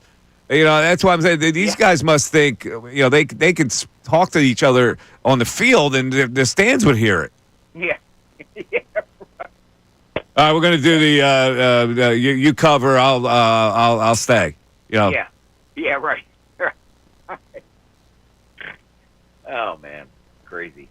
Anyway, good show. Thank you. All right, Uncle Frank. You have a good weekend. Good Memorial Day weekend, which begins tomorrow. I can't find any receiving numbers, but I can find that there were 2 kick returns for you in the 2020 or no 2020 2004. You returned kicks, Bill? I did not. I was on the kick return team. Oh. But I was, like, you have the returners. I was like the guys right in front of the returner, but sometimes if they would kick the ball shorter, they would squib it. Uh-huh. Yeah, and you had to return it. I would get it and have to return 2 it. returns for 27 yards. Not too so- bad. Not bad. 13.5 So average. you never busted one for the house, though. You No, never. Never found a crack. Never. Yeah, my college career was very disappointing, in my opinion. Very disappointing. Why? You wound up playing how many years? 4? Yeah, but I just I wasn't. played 4 years did not perform. as a Division III did athlete. not perform to the level that I wanted to perform. More receptions or Billy chants? Maybe more chance. Bill, what did it feel like when you turned into pads for the final time, knowing that would be it? You would never play football again. When I finished my high school career, I was like in tears on the field because I thought I was done. I didn't think I was going to play in college. Really? You were in tears? I was content. I wasn't going to play. I was going to just, you know what? I'm going to concentrate on other things. And then I started to get recruited, and I'm like, you know what? I can still play. I can still do stuff. But when I finally stopped playing, like my last college game, I was like, thank God. That was it for you. But now I miss it when I look back. But at that time, I was ready to what stop. was the final game and the final moment like, Bill? Do you remember what it was? Did you have the ball? Were you in the victory formation? Did they have the ball? Were you on the sidelines? What was the moment, Bill? I actually do remember. We scored a touchdown. Our team was terrible my senior year. I think we went 1-9. Uh-huh. And we scored a touchdown, me and my buddies, and we did some stupid celebration. And you did? As we were walking off, we're like, that's it. Who scored the TD? My buddy, the fullback. Oh, the fullback scored. Run and play, and that was the end. Right up the middle. A boring fullback dive. And time ran out? No, and then the defense was on, and it was over, and and that was it. That was the last time you were on the football field. And we were out. You weren't on defense. You were on the sidelines. Wait. Let me see if I got the right game here. Franklin and Marshall? Yeah, that was our last game, probably. Mike Schwab. That's my college buddy, man. That's the guy. 1 yard run. 1 yard run. That was it. Mike That was Schwab, the last play. And that was the end. He's my best friend. I lived on his couch. Best man in my wedding, the whole thing. That's my buddy, Mike. Shout out, fullback. Mike. Yeah. Good golfer, too, now, by the way. Oh, yeah? How rank your favorite Mikes in your life? Well, that's a tough one, Ray. I know that you're my favorite Ray. Vito's listening, man. Be careful. Also, my father-in-law's named Mike. Oh, wow. That's tough competition. Well, I can't. Listen, I don't. My I don't brother-in-law's do any named Mike. work around Bill's house, so I'm content to be down on the list. I will say my favorite MG Missanelli. Favorite My favorite MG. Your favorite initial guy is MG, or is it EE, or is it JT, or is it? Wait, we are limping to the finish today. Well, you're finished. You're finished. So, Mike, this is your Friday. Yes, I am taking off tomorrow. You guys will be all at it yourself. Yes, with Andrew DeCecco. You'll be with Andrew DeCecco tomorrow? Football guy. So we'll do some football talk. We'll dive deep into some Philadelphia Eagles topics with Mr. DeCecco. You want to dive deep into the Jeff Lurie comments again tomorrow? I'm hoping no tush-push conversation There's tomorrow. got to be tush-push I conversation. think we can finally What move else on. is going on? The Phillies are playing the stinking Rockies and the A's. I know. You got the tush-push. You got no Sixer talk right now. What do you got? Nothing. Very slow time. That's a hell of a promo for tomorrow. Yeah. Well, yeah, have fun tomorrow, fellas. Oh, we're going to have some fun. We're going to have some fun tomorrow. All right. Anyway. We're going to bash Mike for 4 hours. You go right ahead. Get that drop ready, Yeah, right? I won't be listening, so you can do anything you want. All right. Bill, you were right there you go. along. We're going to come out every break with that. It's been so rewarding that people listen to the show. Seriously, we're now in our 203rd show. 203? 203 is tomorrow. 203 is tomorrow. Since it's 202, 202. I won't make 203. 202.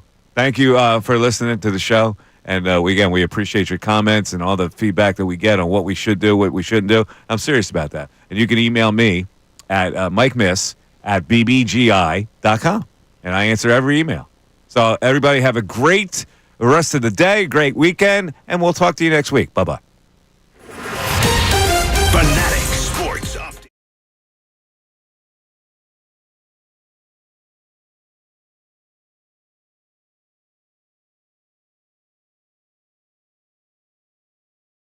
We'll see if any teams try to replicate it in 2025, another year where you can see the tush push in the National Football League. The Phillies won their 6th in a row last night, knocking off the Rockies 9-5. Trey Turner, Bryce Harper, and JT Realmuto all homer to the win. The Phillies go for a 4-game